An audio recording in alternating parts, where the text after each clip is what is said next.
Good morning everyone, आप सब कैसे हैं। ETS 3 आ चुका है, इसका सॉल्यूशन के साथ मैं और सर साथ में हैं।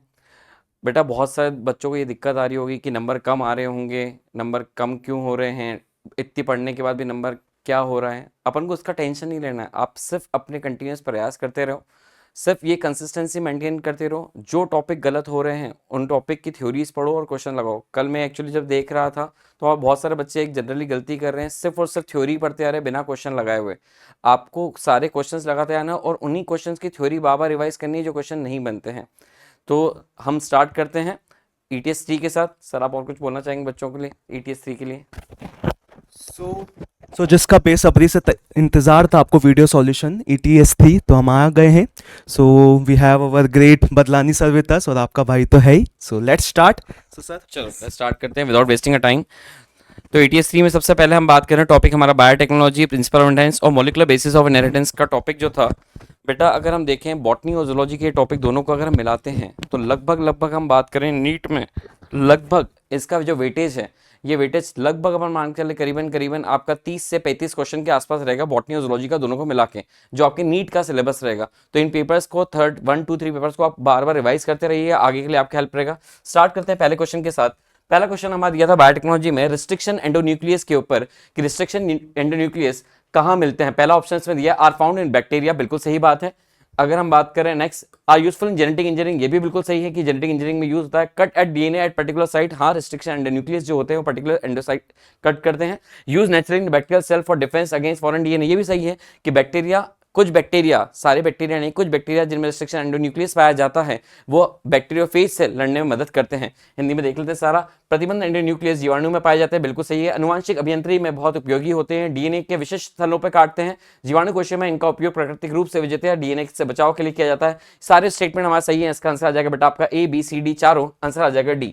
नेक्स्ट क्वेश्चन की तरफ चलते हैं। ये एक बहुत ट्रिकी क्वेश्चन था एक तरह से, अगर देखा जाए इसमें थोड़ा सा कंसेप्ट हमें लगाना जरूरी था, क्योंकि हमें कुछ ना कुछ अगर हम कोरिलेट करते जाते हैं तो दिक्कतें आना चालू होती हैं। So which one is associated with Agrobacterium tumefaciens, Agrobacterium tumefaciens से किससे संबंधित है? तो हमें पता है एग्रोबैक्टर ट्यूमिनिफेशंस जो होता है वो एक ट्यूमर से संबंधित है, हाँ ट्यूमर या अबूर्त बिल्कुल संबंधित है। वो TI प्लाज्मिड से संबंधित है, बिल्कुल संबंधित है।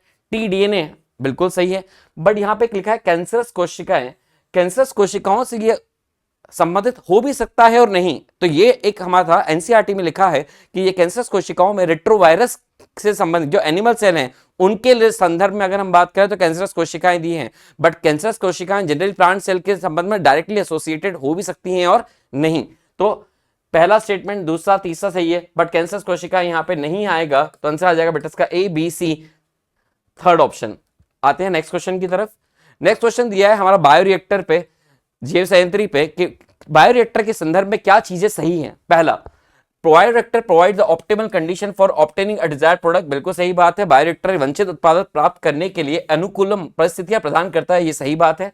Raw materials are biological converted into specific product, बिल्कुल सही है। जो रॉ मटेरियल है, कच्चे माल को जैविक रूप से विशिष्ट उत्पादों के में परिवर्तित किया जाता है। अस्टर्ड बायोरिएक्टर इज हॉरिजॉन्टल टाइप, नहीं, ये हॉरिजॉन्टली सिलेंडर टाइप होता है, एक बेलन आकार का होता है, ये गलत हो गया स्टेटमेंट हमारा।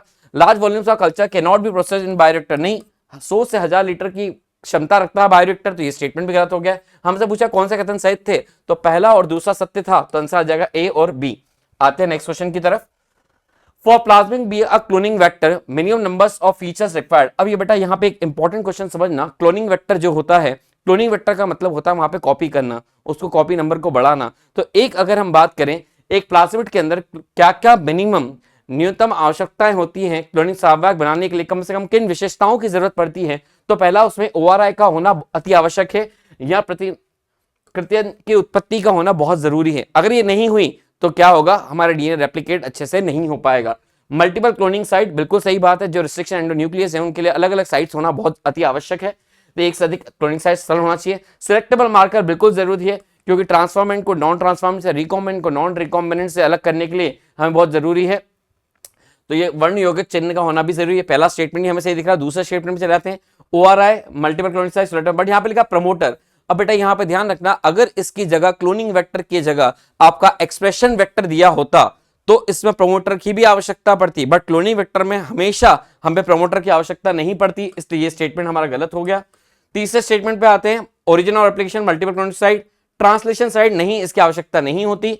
मल्टीपल क्लोन तो सारे स्टेटमेंट बाकी अगर हम देखें प्रतिकृति की उत्पत्ति एक से अधिक क्लोनिंग स्थल, वर्ण स्थल, ये गलत ये गलत, तो पहला स्टेटमेंट ही हमारा सही है, इसका आंसर आ जाएगा बेटा आपका 1। आते हैं नेक्स्ट क्वेश्चन की तरफ चलते हैं। For enzyme technique use the process और रिकॉम्बिनेंट डीएनए टेक्नोलॉजी, और ये तुम्हारा एनसीईआरटी में बायोटेक का पूरा एक चार्ट है कि हमें कौन कौन से स्टेप को फॉलो करना पड़ता है। तो पहले देखते हैं कि हमें सबसे पहले क्या करना पड़ता है। हमें पता है कि सबसे हमारा जो डीएनए होता है वो सेल के अंदर होता है, सेल में न्यूक्लियस के अंदर पाया जाता है। तो सबसे पहले हमें सेल के जो मेम्ब्रेन है उनको आइसोलेट करने के लिए हमें डिफरेंट एंजाइम की आवश्यकता पड़ती है। उन डिफरेंट एंजाइम की अगर मैं बात करूं तो सबसे पहले अगर मैं बैक्टीरिया की बात करूं तो वहां पर लाइसोजाइम एनसीईआरटी जो लिखा हुआ है, फंजा है तो हमें काइटिनेज की एंजाइम की जरूरत पड़ेगी। और ऐसे ही अगर हम बात करेगा एनिमल सेल है तो वहां पे हम डिटर्जेंट का यूज या सोडियम डाइडिकॉल सल्फेट का यूज कर सकते हैं। तो सबसे पहले तो हमें उनको एंजाइम को निकालना पड़ेगा। सबसे पहले यहाँ पे आएगा, इसमें से देख लेते हैं। सबसे पहले हमारा लाइसोजाइम हैगा आइसोलेशन करने के लिए, तो अनुवांशिक, तो यहाँ पे अपना नेक्स्ट अनुवांशिक पदार्थ को डीएनए पृथक्करण के लिए लाइसोजाइम का उपयोग, पहला स्टेटमेंट ये हो जाएगा आपका फर्स्ट। फिर दूसरा अगर हम बात करें तो उसमें और सेल के इंग्रेडिएंट जो होते हैं साइटोप्लाज्म में, प्रोटीन हुए, कार्बोहाइड्रेट रहे हुए, उनको निकालने के लिए तो प्रोटीज और राइबोन्यूक्लियस को रिमूव करने का होगा, तो दूसरा स्टेटमेंट आ जाएगा आपका डी। तो ई और सी हो जाएंगे, तो बाकी दो स्टेटमेंट आप ऑप्शन आपके गलत होते जाएंगे। तो फर्स्ट और फोर्थ आपका यहाँ पे ऐसे एलिमिनेट हो गया। अब आते हैं नेक्स्ट ऑप्शन में, थर्ड ऑप्शन देखते हैं। अब क्या करना है मुझे, जो मुझे डीएनए मिल गया है उसको रिस्ट्रिक्शन एंजाइम से एक फ्रेगमेंट में कट करना, तो तीसरा आ जाएगा आपका ए। तीसरा ऑप्शन दोनों में ए है, तो प्रतिकृत जीनोम को काटने के लिए इकोराई का उपयोग करना, बिल्कुल सही बात है, थर्ड पार्ट। अब फोर्थ पार्ट पे अगर हम जाते हैं तो फोर्थ पार्ट पे हमें क्या करना है, जेल इलेक्ट्रोफोरेसिस करना पड़ेगा। जेल इलेक्ट्रोफोरेसिस से हमारा जो डिजायर्ड फ्रेगमेंट है, जो हमें कण मिला है, तो डीएनए खंडों का अलग करने के लिए, पृथक करने के लिए जेल विद्युत संचलन को करना पड़ेगा, तो आ जाएगा एफ। तो आ जाएगा फोर्थ स्टेटमेंट ये बन जाएगा, तो ECF, तो आ जाएगा थर्ड ऑप्शन आपका ECF। बाकी देख लेते हैं, डीएनए लाइगेज से उसको जोड़ना और उससे रिकॉम्बिनेंट बनाना, डीएनए लाइगेज से जोड़ना और पुनर्योजक का बनाने में उपयोग करना, तो इसका आंसर आ जाएगा बेटा आपका थर्ड। आते हैं नेक्स्ट क्वेश्चन की तरफ। नेक्स्ट क्वेश्चन दिए हैं आपको दो एंजाइम, यही क्वेश्चन इससे पहले आपका पूछा गया था कि two enzymes responsible for restricting the growth of bacteriophage in Escherichia coli were isolated. One was methylase and other was restriction endonuclease. What is the significance of methylase? methylase का क्या जरूरत होती है? इकोलाई में जीवाणु भोजियों की वृद्धि के प्रतिबंधन करने के लिए जिम्मेदार दो एंजाइम को पृथक किया गया, एक था मिथाइलेज और दूसरा था प्रतिबंधन एंडोन्यूक्लियस। मिथाइलेज का क्या महत्व है? तो मिथाइलेज का महत्व यह होता है कि जो हमारी रिस्ट्रिक्शन सीक्वेंस होती है, रिकॉग्निशन सीक्वेंस होती है, उस रिकॉग्निशन सीक्वेंस में मिथाइलेज को जोड़ने से हम वहां पे जो रिस्ट्रिक्शन एंडोन्यूक्लियस है वो उसको पहचान नहीं पाता। तो पहला ऑप्शन पे देखते हैं, it was able to cut the DNA bacteriophage specific site, नहीं ये रिस्ट्रिक्शन एंडोन्यूक्लियस का काम है, जीवाणु भोजियों को डीएनए के विशिष्ट स्थलों पर काटने में सक्षम था। Next, it was able to remove the methyl group hence prevent the action of restriction nuclease on the host, नहीं ये मिथाइल को जोड़ने का काम करता है, ये मिथाइल समूह को हटाने का काम समक्ष था, जो परपोषीय डीएनए को प्रतिबंध एंडोन्यूक्लियस की क्रिया को रोकता है, गलत बात। Protection of host DNA from the action of restriction endonuclease by adding the methyl group to one of the two bases usually within the sequence recognized by restriction enzyme, जो मैंने अभी जस्ट बताया कि हमारे बैक्टीरिया को खुद के DNA को बचाने के लिए किसका करना पड़ता है, मिथाइलेज का यूज करना पड़ता है। फिर वहां पे आपने जो जैसे ही मिथाइल ग्रुप जुड़ जाएगा तो रिकॉग्निशन सीक्वेंस को पहचान नहीं पाएगा। तो यही है, प्रतिबंधन एंजाइम द्वारा पहचाने जाने वाले अनुक्रम को भीतर एक या दो बेस चार में मिथाइल समूह को जोड़ के मेजबान डीएनए को प्रतिबंध एंडोन्यूक्लियस से क्रिया से बचाना, तो इसका आंसर आ जाएगा बेटा आपका 3। नेक्स्ट क्वेश्चन की तरफ चलते हैं अपन। चलिए, ये क्वेश्चन हमारा बॉटनी का है। तो पहला क्वेश्चन देखते हैं क्या बोल रहा है ये। Non cellulosic cell wall, cellular body organization and most extensive metabolic diversity and naked genetic material। भाई सीधी सी बात है, ये वाले ऑप्शन से मैं सीधे से बोल सकता हूं कि यार ये मोनेरा जगत की बात कर रहा है, ये मोनेरा किंगडम की बात कर रहा है। सेल्यूलोज रहित कोशिका भित्ति, कोशिकीय काय संगठन एंड अपचयी विविधता और नग्न आनुवंशिक पदार्थ, ये किसमें होता है, मोनेरा जगत में होता है। चलिए आइए नेक्स्ट वाला क्वेश्चन देखते हैं। बहुत ही प्यारा क्वेश्चन है, इसमें आप देख सकते हैं कि यार आपका ब्रेड मोल्ड क्या है। ब्रेड मोल्ड है आपका रहिजोपस। रहिजोपस क्या है, ब्रेड मोल्ड क्या है, रहिजोपस। फिर क्या समझते हैं भैया, एडिबल डेलिकेसीज, खाने के लिए क्या होता है, मॉरेल्स एंड ट्रफल्स। ठीक है, मॉरेल्स एंड खाने योग्य कौन सा होता है, मॉरेल्स एंड ट्रफल्स होता है। फिर उसके बाद used in genetic work, use in genetic अनुवांशिक कार्यों में कौन सा इस्तेमाल होता है, तो हमारा भैया न्यूरोस्पोरा इस्तेमाल होता है अनुवांशिक कार्यों में। और रस्ट एंड स्मट्स की बात करूं, अगर रस्ट एंड स्मट की बात करूं तो यह पक्सीनिया और अस्टिलागो, कीट और कंड रोग, कीट और कंड रोग कौन सा होता है, पक्सीनिया और अस्टिलागो। और आपका पैरासिटिक फंजाई कौन सा हुआ, एल्ब्यूगो। तो कौन सा ऑप्शन हो गया भैया, ई का क्या है 4 है, ई का 4 है, और यहां पे क्या एडिबल डेलिकेसी इसका 3rd है, तो आपका ऑप्शन हो गया 4 हो गया। नेक्स्ट क्वेश्चन पे आते, देखिए क्वेश्चन नंबर 9 क्या रहे, rust and smut fungus belongs to class basidiomycetes.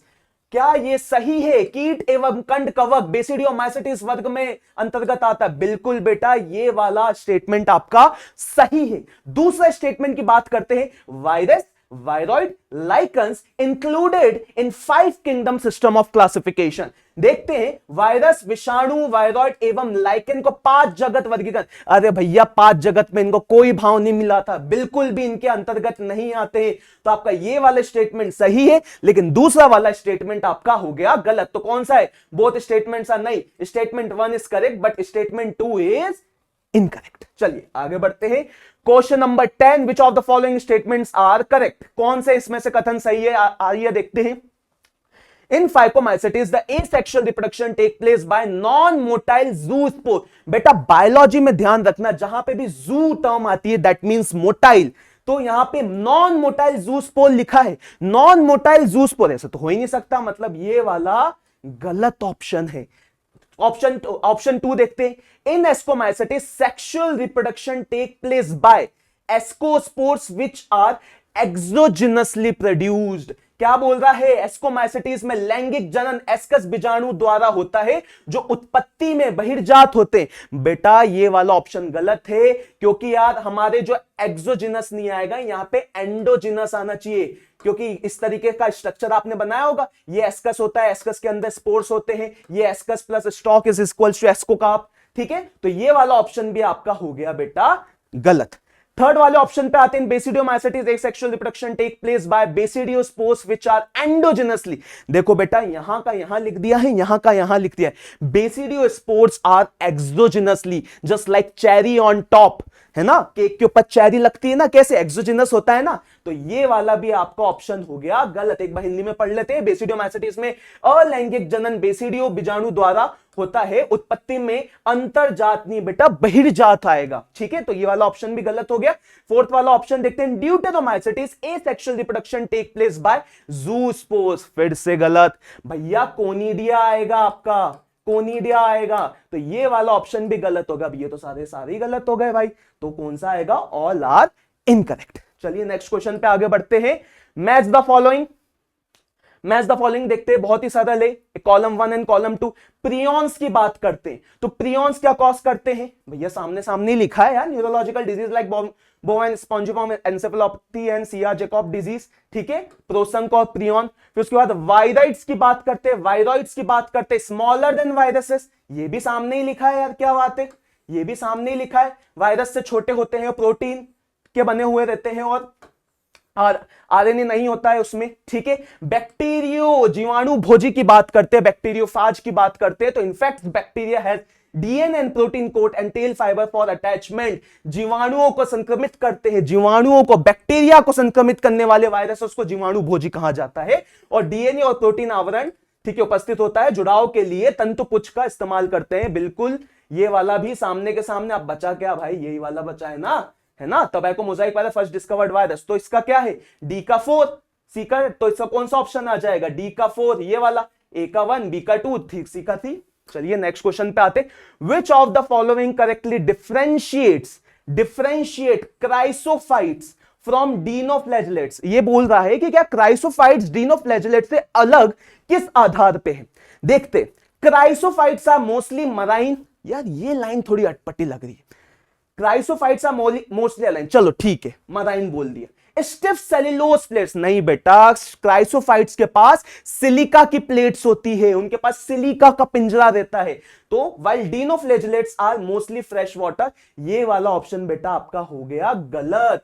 Chrysophytes कठोर सेल्यूलोज प्लेटों युक्त होते हैं, नहीं बेटा, सेल्यूलोज की प्लेट्स क्राइसोफाइट्स में नहीं होती है, डीनोफ्लैजेलेट्स में होती है, ठीक है। अधिकांशतः समुद्री होते हैं, जबकि डीनोफ्लैजेलेट सिलिका, नहीं बेटा, इसका उल्टा लिख दिया है, ठीक है। तो ये वाला ऑप्शन आपका हो गया गलत। फिर दूसरा वाले ऑप्शन पे आते हैं, chrysophytes include diatoms and desmids with cell wall embedded with silica.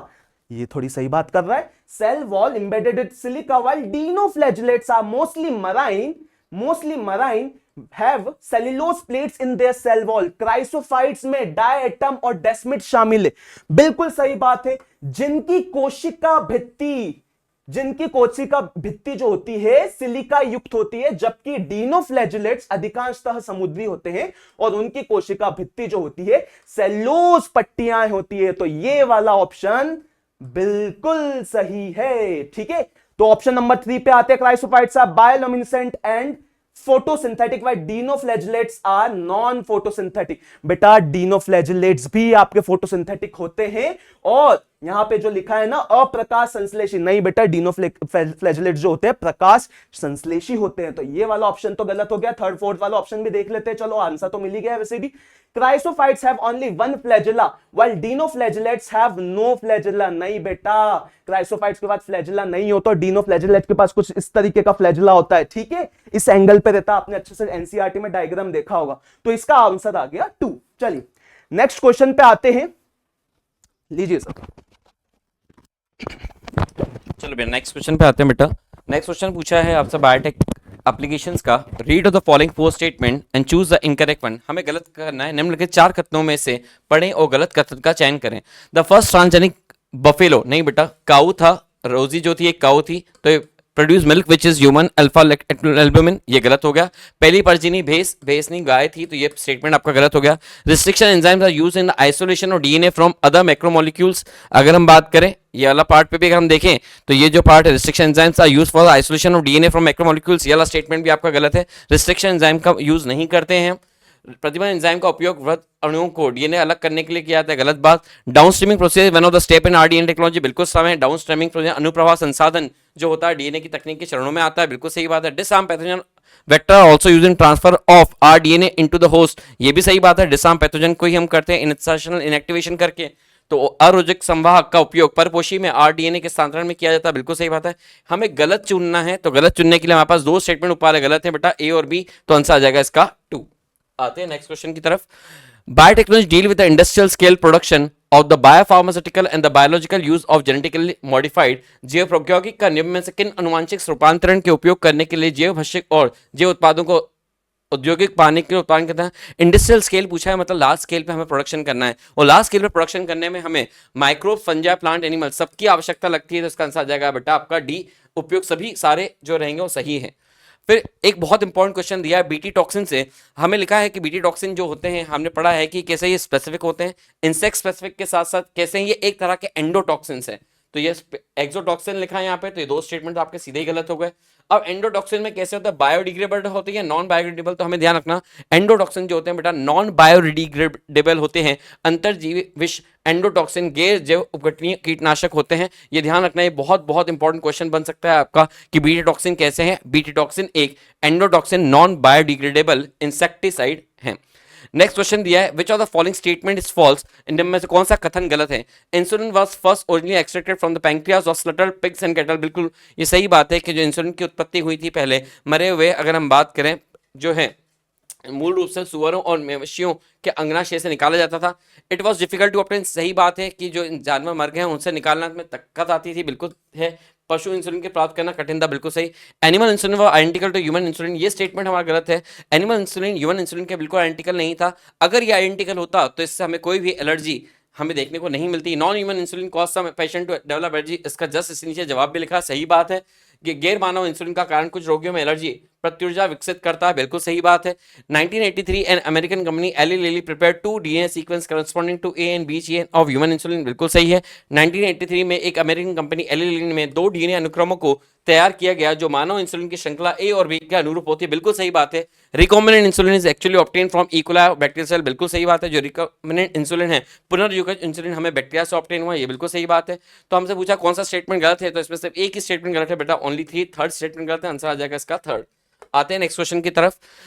एक बहुत इंपॉर्टेंट क्वेश्चन और एक ट्रिकी फ्रेम में क्वेश्चन फ्रेम किया गया कि जीन थेरेपी में हम जो उपयोग करते हैं, तो तुम्हें पता जीन थेरेपी में हमने क्या किया, एंजाइम रिप्लेसमेंट किया था, बोन मैरो ट्रांसप्लांट किया था। तो जीन थेरेपी में क्या करते हैं, एक बहुत इंपॉर्टेंट सीक्वेंस हमें ध्यान रखना है। सबसे पहले बेटा जो इसमें दिख रहा है कि क्या करते हैं, तो ये ध्यान रखना, इंसर्ट आरएनए वायरस और नॉर्मल अलील इंटो रेट्रोवायरस। बिल्कुल सही बात है, पहला स्टेटमेंट आपका ये आएगा, इंसर्ट आरएनए वायरस। पहले आरएनए वायरस को हम इंसेक्ट करेंगे किसमें, रेट्रोवायरस में इंसर्ट करें। सामान्य अलील को आरएनए संस्करण में पश्च विषाणु में प्रविष्ट कराया जाता है। उसके बाद जो रेट्रोवायरस है, let retrovirus infect the bone marrow cells and have remove from the patient and culture. वो रेट्रोवायरस जब हमारे अस्थि मज्जा को, कोशिकाओं को संक्रमित करता है तो उसको हटा दी गई है, उसको सर्वाधित करते हैं। Viral DNA carrying normal allele insert into chromosome, फिर उसके बाद जो डीएनए हम उसको क्रोमोसोम में डालते हैं। सामान्य अलील को ले जाने के लिए विशेष विषमणीय डीएनए को गुणसूत्र में प्रवेशित किया जाता है। Inject genetic engineer into patient bone marrow, बिल्कुल सही बात है, तो इसका सीक्वेंस 4 3 2 1 आ जाएगा डायरेक्टली, तो आंसर आ जाएगा बेटा इसका सेकंड। ये ध्यान रखना बेटा स्टेटमेंट, क्योंकि डायरेक्टली फ्रेम क्वेश्चन नहीं है, इनडायरेक्टली फ्रेमिंग ऑफ क्वेश्चन है आपका जीन थेरेपी से, जो बायोटेक में बन सकता है। नेक्स्ट क्वेश्चन पे आते हैं, which of the following is correct about ADA. ADA is crucial for immune system function, बिल्कुल सही बात है, प्रतिरक्षा प्रणाली के कार्य करने के लिए एडीए का महत्वपूर्ण होता है, क्योंकि टी लिम्फोसाइट के मैच्योरेशन में मदद करता है। In the absence of this enzyme purine metabolism is disturb and T cell fail to function, बिल्कुल सही बात है, ये प्यूरिन मेटाबॉलिज्म के लिए बहुत बहुत अति आवश्यक होता है। एक एंजाइम जो अनुपस्थिति प्यूरिन उपापचय बिगड़ जाता है और टी कोशिकाओं का आगे विफल हो जाती है। ADA deficiency called deletion gene of ADA, बिल्कुल सही बात है, एडीए जीन की डिफिशियंसी से होता है। तो इसमें सारे आंसर सही लिख रहे हैं, इसका आंसर आ जाएगा बेटा all of the above, answer आ जाएगा डी। नेक्स्ट क्वेश्चन आते हैं बॉटनी में, सर को देते हैं।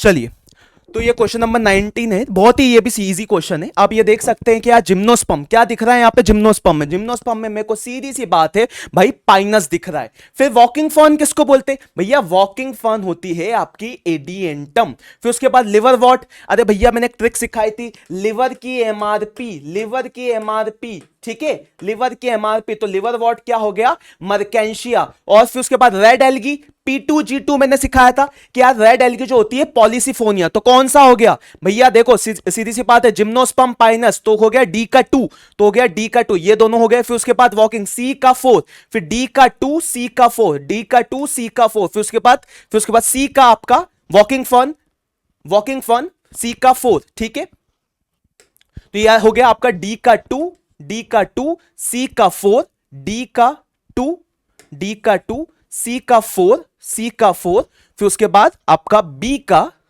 का फर्स्ट, तो ये वाला आपका आंसर हो गया, ठीक है।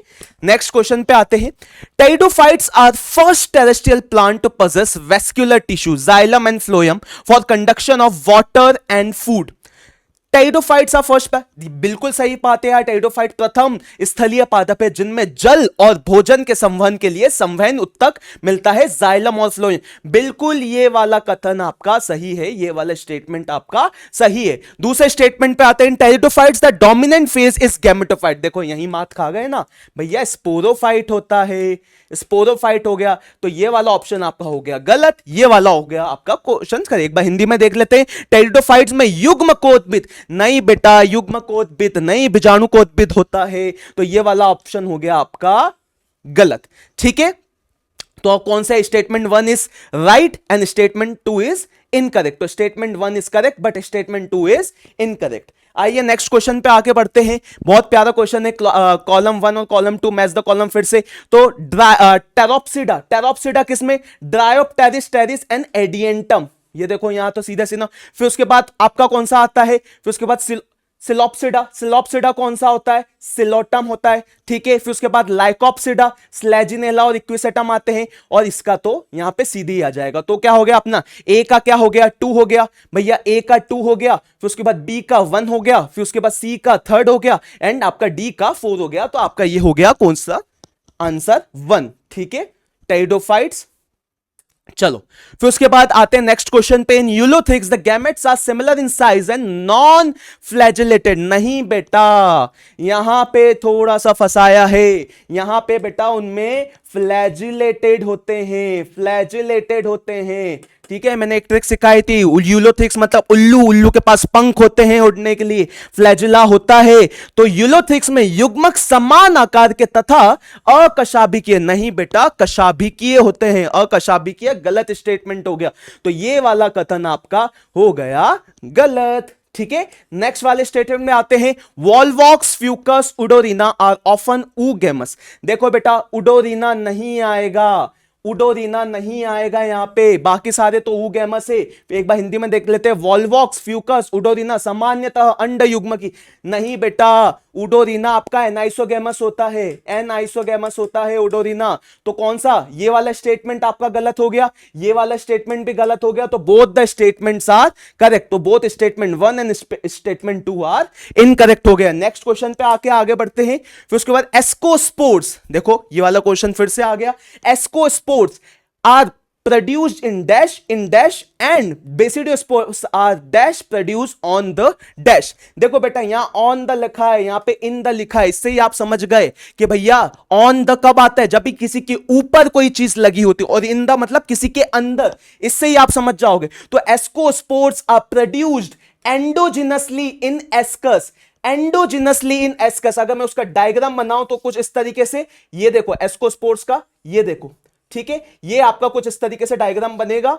ये आपका एस्कस हो गया, ये स्टॉक हो गया, इसके अंदर आपके जो रहेंगे स्पोर्ट्स रहेंगे, ठीक है। तो ascospores are produce endogenously in ascus and basidiospores, basidiospores बेटा इस तरीके से कुछ रहते हैं, बेसिडियोस्पोर्ट्स कुछ इस तरीके से रहते हैं। मैंने आपको बताया था यार, केक के ऊपर चेरी जिस तरीके से लगी रहती है वैसी बेसिडियोस्पोर्ट्स लगे रहते हैं, और जैसे बर्थडे का बलून रहता है जिसके अंदर चॉकलेट्स हम भर के रखते हैं, वो आपके एस्कोस्पोर्ट्स हो गए। तो कौन सा आंसर हो गया यहां पे, बेसिडियोस्पोर्ट्स आर एक्सोजिनसली इन बेसिडियम। तो 2 वाला आंसर सही है। एक बार हिंदी में देख लेते, एस्कस बीजाणु अंतरजातीय रूप से, अंतरजातीय रूप से अंतरजातीय रूप में एक्सकस में उत्पन्न होते हैं, और बेसिडियम बीजाणु जो होते हैं बहिर्जातीय रूप से बेसिडियम में उत्पन्न होते हैं। चलिए इसका हो गया आंसर 2।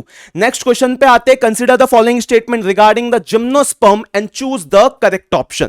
आइए 3 स्टेटमेंट देखे रखे, समझते हैं। पहला वाला स्टेटमेंट में क्या बोल रहा है, इन gymnosperm the male and female gametophyte have independent. नहीं बेटा, फीमेल का नहीं रहता है, फीमेल नहीं, तो ये वाला स्टेटमेंट आपका हो गया गलत। फिर उसके बाद सेकंड स्टेटमेंट पे आते हैं। The multicellular female gametophyte is retained with in the mega sporangium. बिल्कुल बेटा ये वाला ऑप्शन आपका सही है। फिर उसके बाद जिम्नोस्पर्म आर हेटेरोस्पोरस, ये वाला ऑप्शन भी आपका हो गया सही। तो कंसीडर द, क्या पूछा है, चूज द करेक्ट ऑप्शन। तो 2 वाला और 3 वाला सही है, तो 1 एंड 2 आर 2 वाला 3 वाला, तो 2 and 3 are true and 1 is false. एक बार हिंदी में भी देख लेते हैं। अनावृत बीजी के संबंध में निम्नलिखित कथनों पर विचार करें। अनावृत बीजी में नर और मादा युग्मकोद्भिद का स्वतंत्र, नहीं बेटा मादा युग्मकोद्भिद स्वतंत्र नहीं रहती है।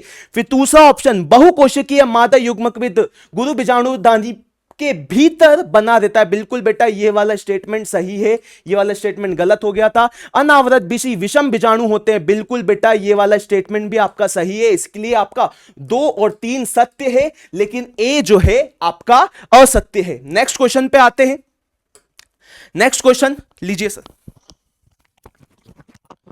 चलो बेटा नेक्स्ट क्वेश्चन की तरफ चलते हैं। सदन ब्लॉटिंग टेक्निक के बारे में आपसे पूछा गया है कि सदन ब्लॉटिंग टेक्निक करना है तो हमें सबसे पहले वही से सबसे पहला हमें क्या करना पड़ेगा, डीएनए का आइसोलेशन करना पड़ेगा।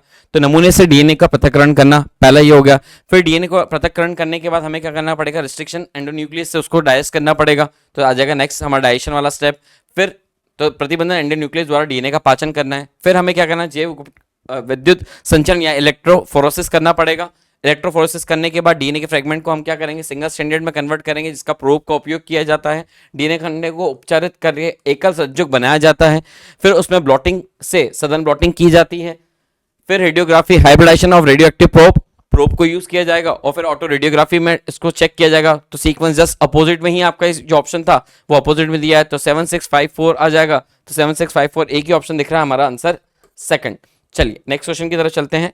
नेक्स्ट क्वेश्चन दिया है, ट्रांसजेनिक एनिमल जो होते हैं परिजनी जंतुओं का are produce in the following परिजनी जंतुओं का उत्पादन निम्नलिखित कौन से उद्देश्य के लिए किया जाता है। तो हमें क्या क्या उद्देश्य है जो हमने ट्रांसजेनिक एनिमल बनाए, to study how genes are regulated and how they are effect normal functioning of the body. बिल्कुल सही बात है।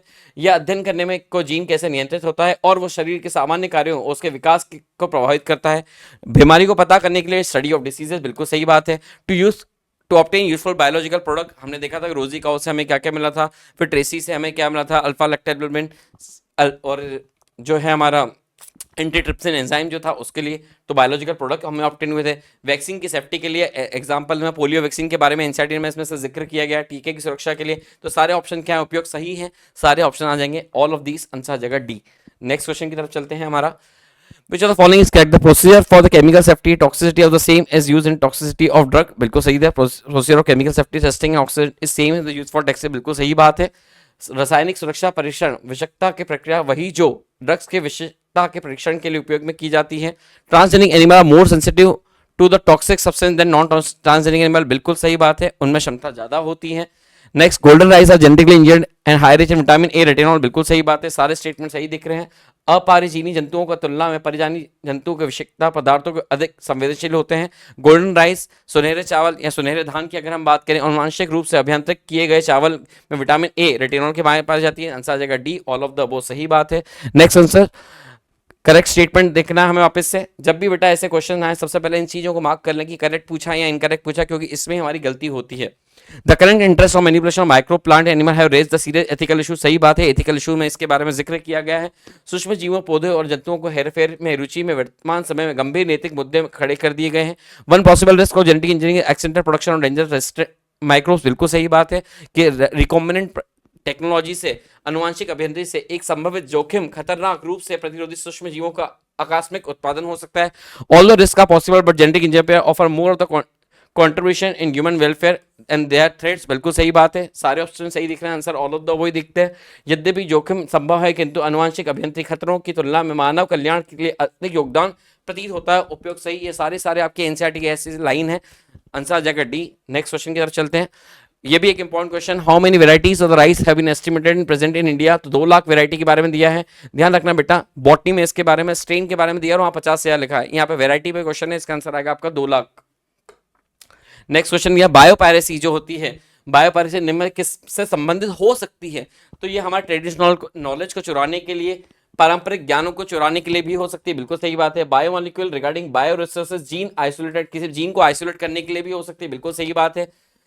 बायो रिसोर्सेज के लिए अभी जस्ट सही बात है. जैव संसाधन के लिए उपयोग सभी. आंसर आ जाएगा बेटा D, all of the above. Next question पे चलते हैं अपन. सब बॉटनी का है. ठीक है, तो ये वाला क्वेश्चन समझते हैं. Read the following statements and answer the question. देखते हैं. It includes unicellular as well as multicellular fungi. Okay, इसमें एक कोशिकीय के साथ साथ बहुकोशिकीय कवक भी शामिल है. ठीक है. In multicellular form mycelium are branched and aseptate. बहुकोशिकीय रूप में कवक जाल शाखित और पटीय होते हैं. Conidiophore produces conidia exogenously. Chain कोनिडियो धर्म जो होता है बहिर्जात रूप से श्रृंखला में कोनिडिया उत्पन्न करता है. और तीसरा वाला क्या, चौथा वाला क्या है, sexual spores are produce endogenously. लैंगिक बीजाणु अंतर्जातीय रूप से उत्पन्न होते हैं.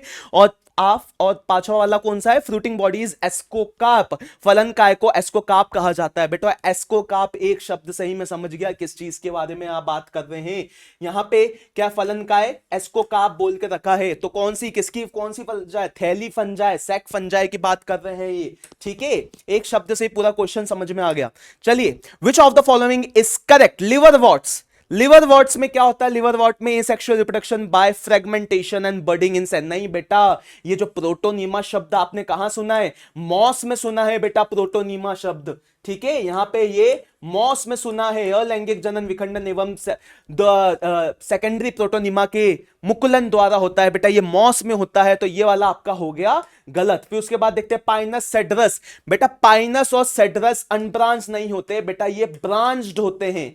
ठीक है, ये शाखित होते हैं, ब्रांच्ड होते हैं. रोडोफाइसी. बेटा रोडोफाइसी में क्या लिखा है, 2 अनइक्वल लेटरल फ्लैजेला. रोडोफाइसी 2 असमान पार्श्वीय. नहीं बेटा, रोडोफाइसी में तो फ्लैजेला ही नहीं होता है. रोडोफाइसी में तो फ्लैजेला ही नहीं होता है. ठीक है, फिर उसके बाद ये वाला भी गलत, ये वाला भी गलत. फिर उसके बाद स्ट्रोबलाई और कोन, स्ट्रोबली और शंकु, स्लेजिनेला और इक्विसेटम. मैंने बहुत अच्छी ट्रिक बताई थी. कोन्स की स्पेलिंग क्या होती है, ईएस आता है, इक्विसेटम और स्लेजिनेला. ठीक है, तो ये वाला आपका हो गया आंसर. चलिए नेक्स्ट क्वेश्चन पे आगे बढ़ते हैं.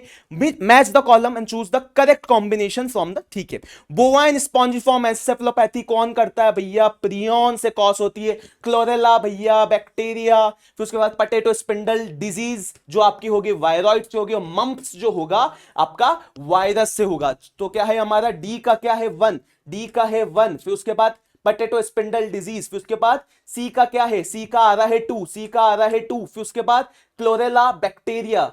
ठीक है, क्लोरेला बैक्टीरिया. बी का क्या आ रहा है 4, तो ये वाला आपका हो गया आंसर. ठीक है, नेक्स्ट क्वेश्चन पे आते हैं. Which of the following is correct regarding the organism given below?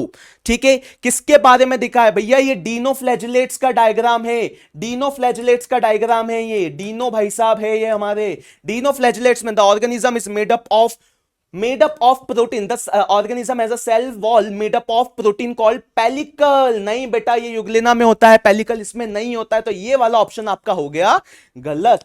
ठीक है, फिर उसके बाद it is a flagellated protozoa. नहीं बेटा, ये प्रोटोजोआ का डायग्राम नहीं है।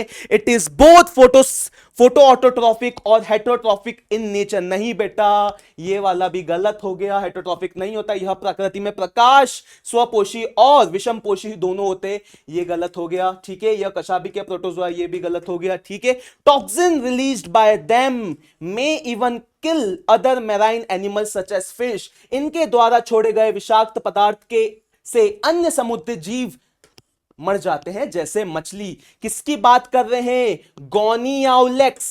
गोनियाउलेक्स पढ़ा होगा आपने, गोनियाउलेक्स। फोर्थ वाला ऑप्शन सही है। ठीक है, नेक्स्ट क्वेश्चन पे आते हैं। इन the following which is not related with conifers के बारे में बात कर रहे हैं। ठीक है, कोनीफर्स के संबंधित में बात कर रहे हैं। निडल लाइक, नॉट रिलेटेड बेटा, ध्यान रखना, नॉट रिलेटेड पूछा है यहां पे, not related. Needle like leaves to reduce surface area, बिल्कुल ये वाली बात आपकी सही है। ठीक है, ठीक है, सतही क्षेत्रफल कम करने के लिए सुई जैसी पत्तियां होती है, बिल्कुल सही बात है।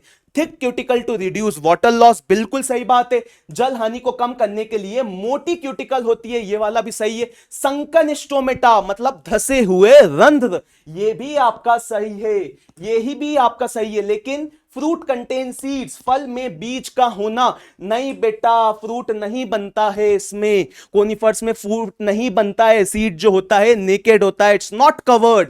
ठीक है, फल में बीज का होना, तो ये वाला ऑप्शन आपका हो गया गलत। चौथा वाला ऑप्शन हो गया बेटा आपका गलत, तो आंसर भी यही होगा। फिर उसके बाद आते हैं, choose the correct option, choose the correct statement regarding the mycoplasma के बारे में पूछा गया है। Mycoplasma have no cell wall, बिल्कुल सही है। माइकोप्लाज्मा में कोशिका भित्ति अनुपस्थित होती है, बिल्कुल सही बात है। Mycoplasma smallest living organism known, mycoplasma सबसे छोटा ज्ञात जीवित है, बिल्कुल सही बात है। Mycoplasma can not survive without oxygen, बेटा ये थोड़ी सी बात गलत लिखी है, mycoplasma can survive without oxygen, तो ये वाला ऑप्शन आपका हो गया गलत। माइकोप्लाज्मा O2 के बिना जीवित नहीं रह सकता, नहीं बेटा, जीवित रह सकता है वो। ठीक है, mycoplasma pathogenic in animals and plants, mycoplasma जंतु और पादपों में रोगजनक होता है, बिल्कुल ये वाली बात आपकी सही है। तो क्या पूछा है हमको? करेक्ट स्टेटमेंट पूछा है, करेक्ट स्टेटमेंट पूछा है, तो आइए समझते। फर्स्ट वाला करेक्ट है, दूसरा वाला करेक्ट है, चौथा वाला करेक्ट है, तो 1, 2 एंड 4 ये वाला आपका हो गया आंसर। चलो नेक्स्ट पे आते हैं, लीजिए sir. Next question, transgenic model किस किस चीज के लिए बनाए गए हैं? तो ट्रांसजेनिक जानना, आज कई मानव रोगों में परिजनी नमूनों मौजूद हैं, जिनमें इंक्लूड्स क्या, किस किस के लिए? कैंसर के लिए, हाँ बिल्कुल सही बात है, कैंसर के लिए।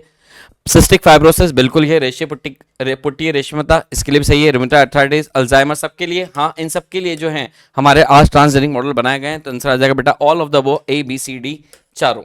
आते हैं नेक्स्ट क्वेश्चन की तरफ। Which Indian plants have either patent or attempted have been patent them by western nation for their commercial use. किन भारतीय पौधों को या तो पश्चिमी देशों द्वारा व्यावसायिक उपयोग के एकस्व पेटेंट कराया गया या पेटेंट कराने के प्रयास किया गया? तो एनसीईआरटी ने 3 नाम दिए हैं बेटा आपके, बासमती राइस, टर्मरिक और नीम, और इसके अलावा कुछ स्पाइसेस के लिए भी किया गया था, बट एनसीईआरटी में उसका उल्लेख नहीं है। तो यहाँ पे तीनों चीजें हैं, तो आंसर आ जाएगा बेटा A B C, आंसर आ जाएगा थर्ड। नेक्स्ट क्वेश्चन की तरफ चलते हैं। जेनेटिक इंजीनियरिंग का उपयोग, अनुवांशिक अभियंत्रिकी का उपयोग कहां कहां किया जाता है? Alter the performance of genetically modified organism, बिल्कुल सही बात है। अनुवांशिक रूप से संशोधित जीवों को प्रदर्शित करने बदलने में। Produce multiple copies of desired DNA sequence, बिल्कुल सही बात है। वंचित डीएनए में अनुक्रम की कई प्रतियों तैयार करने के लिए। Generate many copies of specific gene, बिल्कुल सही बात है। विशिष्ट जीन की कई प्रतियां उत्पन्न करने के लिए। Enhance the production of specific gene product, बिल्कुल ये बात भी सही है। आंसर आ जाएगा बेटा इसका A B C D तीनों, आंसर आ जाएगा D। नेक्स्ट क्वेश्चन की तरफ चलते हैं। Which of the following is incorrect, गलत हमें बताना है। Specific BT toxin gene have been isolated from the bacillus thuringiensis, बिल्कुल सही बात है। बैसिलस thuringiensis के कोई स्पेसिफिक स्ट्रेन हम इनको ऑप्टेट करते हैं। विसिस बीटी जीन विस जीन के बैसिलस thuringiensis से पृथक किया गया, बिल्कुल सही बात है। Meloidogyne incognita does not infect the roots of tobacco plant, बिल्कुल गलत बात है। ये टोबैको प्लांट को इफेक्ट करता है, सारे डाइकॉट प्लांट्स को इफेक्ट करता ही है। मेलेडोगाइनी इनकॉग्निशा तंबाकू के पौधे में जड़ों को संक्रमित किया जाता है, बिल्कुल सही बात है। इन मेमल्स इंसुलिन तो synthesize as a prohormone, बिल्कुल सही बात है। स्तनधारियों में इंसुलिन का प्राक हार्मोन में संश्लेषित किया जाता है। AD deficiency can be cured by bone marrow transplantation, बिल्कुल सही बात है। एनसीईआरटी में एडी की बीमारी के लिए कैन भी शब्द यूज किया है। ये 100% सत्य नहीं है कि पूरा ही ठीक हो जाएगा, इसलिए शब्द यहाँ पे कैन भी यूज किया है, तो उसका गलत पूछा था, हमसे आंसर आ जाएगा बेटा सेकंड 2। नेक्स्ट क्वेश्चन की तरफ चलते हैं। एक सरल सा मैच द कॉलम था। हमें पता है गोल्डन राइस क्या होता है बेटा, रिच इन विटामिन ए होता है। बीटी टॉक्सिन जो होता है, अगर हम बात करें तो बीटी टॉक्सिन क्या है, एक क्राई प्रोटीन बनाएगा। तो ए का 1 बी का 2 देख लेते हैं। ए का 1 बी का 2 सब में ही दिख रहा है। आरएनए क्या होता है भैया, जीन साइलेंसिंग में यूज होता है। सी का आ जाएगा डी, रोजी फर्स्ट ट्रांसजेनिक मिलती, फर्स्ट ट्रांसजेनिक काउ, तो 4 का आ जाएगा सी, 4 का सी, 3 का डी, ए का बी, तो आंसर आ जाएगा बेटा आपका फर्स्ट। एक वापस क्रॉस वेरीफाई करता है, 1 का बी, सेकंड का ए, थर्ड का डी एंड फोर्थ का सी। डन, आगे बढ़ते हैं बेटा। रिकॉम्बिनेंट डीएनए मॉलिक्यूल, एक बहुत ट्विस्टेड क्वेश्चन बेटा, आपका एनसीईआरटी से लिया गया है। ये क्वेश्चन है, a recombinant DNA molecule was created by ligating a gene of to a plasmid vector by a mistake exonuclease was added in the test tube containing the recombinant DNA. How does it affect the next step in the experiment in the case of bacterial transformation? अब यहाँ पे आप समझने की कोशिश करना बेटा, एक रिकॉम्बिनेंट बनाया और एक पुनर्योगज बनाने के बाद, और वो पुनर्योगज जो बनाया गया वो बैक्टीरिया के लिए बनाया गया है। अब बैक्टीरिया का जो डीएनए होता है वो कैसा होता है, सर्कुलर होता है, लीनियर नहीं होता। अब यहाँ पे हम पूछा गया, हमसे क्या डाला गया, यहाँ पे एक्सोन्यूक्लियस डाला गया है। एक्सोन्यूक्लियस जो होता है वो हमारे जो होता है डीएनए के जो होता है एंड्स पे कट करता है, उनको काटने का काम करता है। तो सर्कुलर डीएनए में कोई एंड्स पाए नहीं जाते। तो पहली चीज देखते हैं क्या कहते हैं, exonuclease will remove the sticky ends and transformation will continue. Normally गलत बात, एक्सोन्यूक्लियस केवल चिपचिपे सिरों को हटाएगा और समान रूप से होगा, गलत बात। Exonuclease will degrade the DNA ends and preventing the successful bacterial transformation, गलत बात, ये डीएनए एंड्स को डिग्रेड नहीं करेगा। एक्सोन्यूक्लियस डीएनए के सिरों को खराब कर देगा जिससे सफल जीवाणु रूपांतरण रुक जाएगा, गलत बात। Exonuclease will cut the plasmid at specific site increasing transformation efficiency, गलत बात, ये कट नहीं कर पाएगा। चौथा option, exon will not affect the recombinant DNA as the plasmid are circular and no free activity for exonuclease, और ये answer आ जाएगा बेटा इसका डी, कि एक्सोन्यूक्लियस हमारा जो रहेगा एंड पे काट नहीं करता है। नेक्स्ट क्वेश्चन आते हैं बॉटनी के।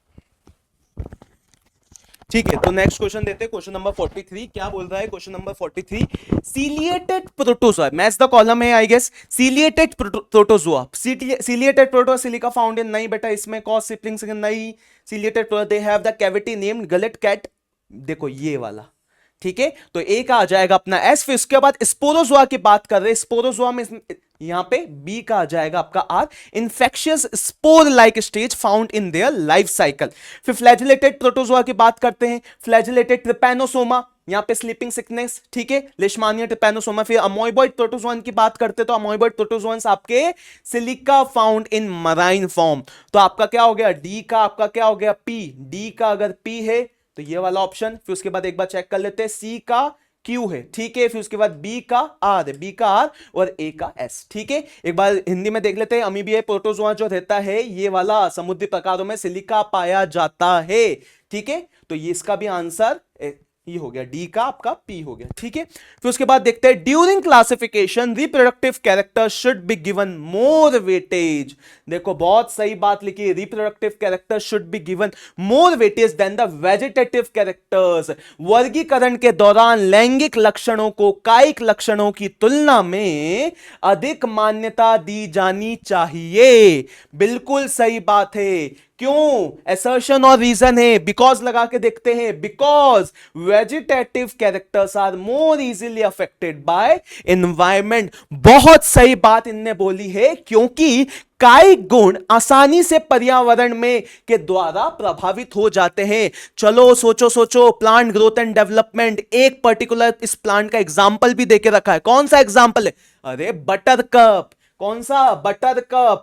तो बटर कप जो आपका रहता है वो पानी में उसकी पत्तियां अलग रहती है, लेकिन वो अगर स्थल पे रहता है, जमीन पे उगता है, तो उसकी पत्तियों का शेप अलग रहता है। इसका मतलब क्या होता है? जो वेजिटेटिव कैरेक्टर्स रहते हैं they are more easily affected by environment, वो पर्यावरण से इजीली अफेक्ट, कायिक लक्षण जो रहते हैं पर्यावरण से बहुत ज्यादा प्रभावित होते हैं। तो ये वाला आपका हो गया बिल्कुल सही। असर्शन और रीजन दोनों सही है, और रीजन एकदम करेक्ट एक्सप्लेनेशन है, कारण कथन का सही एक्सप्लेनेशन है। तो क्या लिखा है? Both assertion and reason are true and reason is correct explanation. बिल्कुल फर्स्ट वाला आ जाएगा इसका, ठीक है। कथन और कारण दोनों सत्य है, और कारण कथन की सही व्याख्या करता है। नेक्स्ट क्वेश्चन पे आते हैं। Which of the following statement is incorrect? कौन सा इसमें कथन गलत देके रखा है? Claviceps is source of many alkaloids and LSD, ठीक है भाई, मान लेते हैं। Conidia produce exogenously and ascocarp एंडोनेट, ठीक है भाई। Yeast have filamentous bodies with long thread like hyphae, नहीं बेटा, यीस्ट जो रहता है यूनिसेल्युलर होता है, एक कोशिकीय है, एक कोशिकीय है। तो ये वाला आपका स्टेटमेंट हो गया गलत, तो इनकरेक्ट पूछा है, तो ये वाला आपका हो गया इसका आंसर हो गया, ठीक है। थर्ड वाला आपका आंसर हो गया। यीस्ट की काय तंतुमयी होती है, नहीं बेटा तंतुमयी नहीं होती है, यीस्ट जो रहता है एक कोशिकीय है, ठीक है। नेक्स्ट क्वेश्चन पे आते हैं। तो correct sequence of events in the life cycle of bryophytes, कौन कौन से देखते हैं इवेंट्स देखते हैं? सबसे पहले क्या आएगा? Fusion of antherozoid with egg. इसमें थोड़ा आपको हो सकता है ऊपर नीचे कंफ्यूजन हुआ होगा, मेरी गारंटी है, लेकिन समझते हैं। Fusion of antherozoid with egg, attachment of gametophyte to substratum, reduction of division to produce haploid spore, formation of sporophyte, release of antherozoid. तो सबसे पहले क्या होगा आपका कि attachment of gametophyte to substratum, ये वाला आपका पहला आ जाएगा, ये आपका आ जाएगा पहला, ठीक है। करेक्ट सीक्वेंस में ये आ जाएगा पहला। फिर आपका आ जाएगा वो क्या, वो गैमेटोफाइट क्या करेगा? एंथेरोजॉइड्स को रिलीज करेगा, तो ये आपका आ जाएगा दूसरा, ठीक है भैया, दूसरा आ गया। फिर उसके बाद कौन सा? फ्यूजन ऑफ एंथेरोसाइट विथ एग आएगा, ये आ जाएगा आपका तीसरा। फिर उसके बाद क्या होगा आपका? फॉर्मेशन ऑफ स्पोरोफाइट, फ्यूजन के बाद क्या स्पोरोफाइट ही बनाएगा, ये आ जाएगा आपका चौथा। फिर क्या आएगा? Reduction division to produce haploid spore, और ये हो जाएगा आपका पांचवा। तो इस हिसाब से पहला बी है, बी के बाद ई है, B E A D C, तो B E A D C इसका आंसर हो जाएगा पहला वाला। एक बार इंग्लिश में देख लेते, ठीक है। पुमड़ू का अंड के साथ, देखो आंसर पहला है तो बी वाला पहले आएगा, युग्मकोद्भिद का सबस्ट्रेटम और अधोस्तर से जुड़ना। फिर उसके बाद ई वाला पुमड़ू का जल से मुक्त होना, बेटा पहले जुड़ेगा फिर ही तो पुमड़ू उसमें से निकलेंगे। फिर उसके बाद ए वाला, फिर उसके बाद आपका ई वाला, ई के बाद पुमड़ू का अंड के साथ संलयन, फिर उसके बाद संलयन होगा। फिर उसके बाद डी वाला बीजाणु उद्भिद का निर्माण, और सी वाला क्या होगा? न्यूनकरण विभाजन द्वारा अगुणित बीजाणुओं का निर्माण, बीजाणु उद्भिद होगा, उसके बाद ही तो स्पोर्स बनेंगे, बीजाणु बनेंगे आपके, ठीक है। तो इसका आंसर हो गया पहला वाला। आइए समझते हैं। Consider the following statement regarding the phototrophic, chemotrophic and heterotrophic bacteria. पहला स्टेटमेंट क्या बोल रहा है? Phototrophic bacteria helpful in making curd. अरे बिल्कुल गलत है यार, बिल्कुल गलत है, ये वाला स्टेटमेंट तो बिल्कुल गलत है। Chemotrophic bacteria obtain energy by oxidizing inorganic substances such as nitrate, nitrites and ammonia, बिल्कुल सही बात है यार, ये वाली तो सही बात हो गई। Heterotrophic bacteria synthesize their own wood, नहीं बेटा, हेट्रोट्रॉफिक बैक्टीरिया थोड़ी सनलाइट लेते हैं, ठीक है। Chemotrophic bacteria play an important role in nutrient cycling such as nitrogen and sulphur cycle, बिल्कुल ये वाला आपका पॉइंट सही है, ठीक है। तो इसमें क्या पूछा है? Which of the following statements are correct, तो बी वाला आपका सही है, और आपका कौन सा सही है? डी वाला। तो आपका देखो बी और डी कौन सा है? बी और डी एक बार हिंदी में समझ लेते हैं। प्रकाश स्वपोषित जीवाणु दूध से दही का निर्माण करते, बिल्कुल गलत, ठीक है। फिर उसके बाद कीमोट्रॉफिक रसायन स्वपोषित जीवाणु नाइट्रेट तथा अमोनिया जैसे अकार्बनिक पदार्थों का ऑक्सीकरण करते हैं, बिल्कुल सही बात है, ये वाली बात सही है। और विषम पोषित जीवाणु सूर्य के प्रकाश की सहायता से अपना भोजन स्वयं बनाते, नहीं बेटा।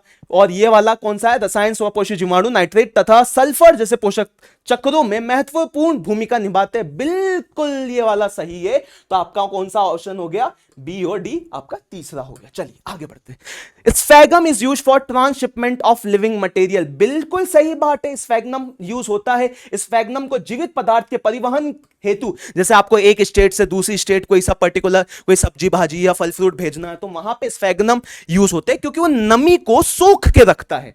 ठीक है, रीजन देख लेते, it can hold water since it is hygroscopic, बिल्कुल सही बात है, ये वाला सही, दोनों ही सही है और बिल्कुल करेक्ट एक्सप्लेनेशन भी है। यह जल को धारण कर सकता है क्योंकि यह आर्द्रताग्राही होता है, बिल्कुल सही है। तो यहां पे देख रहे हैं assertion is true and reason is false, नहीं, both assertion and reason are true but the reason is not the correct explanation of, नहीं बेटा करेक्ट एक्सप्लेनेशन कर रहा है, क्योंकि उसको ट्रांसशिपमेंट के लिए इसलिए यूज करते हैं क्योंकि वो आर्द्रताग्राही होता है, वो क्या होता है, हाइग्रोस्कोपिक होता है, वाटर को एब्जॉर्ब कर सकता है, नमी बनाए रखता है। तो both assertion and reason are true and reason is the correct explanation of, इस ऑप्शन चेंज कर दिया तो देखो बहुत सारे लोग घूम गए होंगे यहां पे, ठीक है।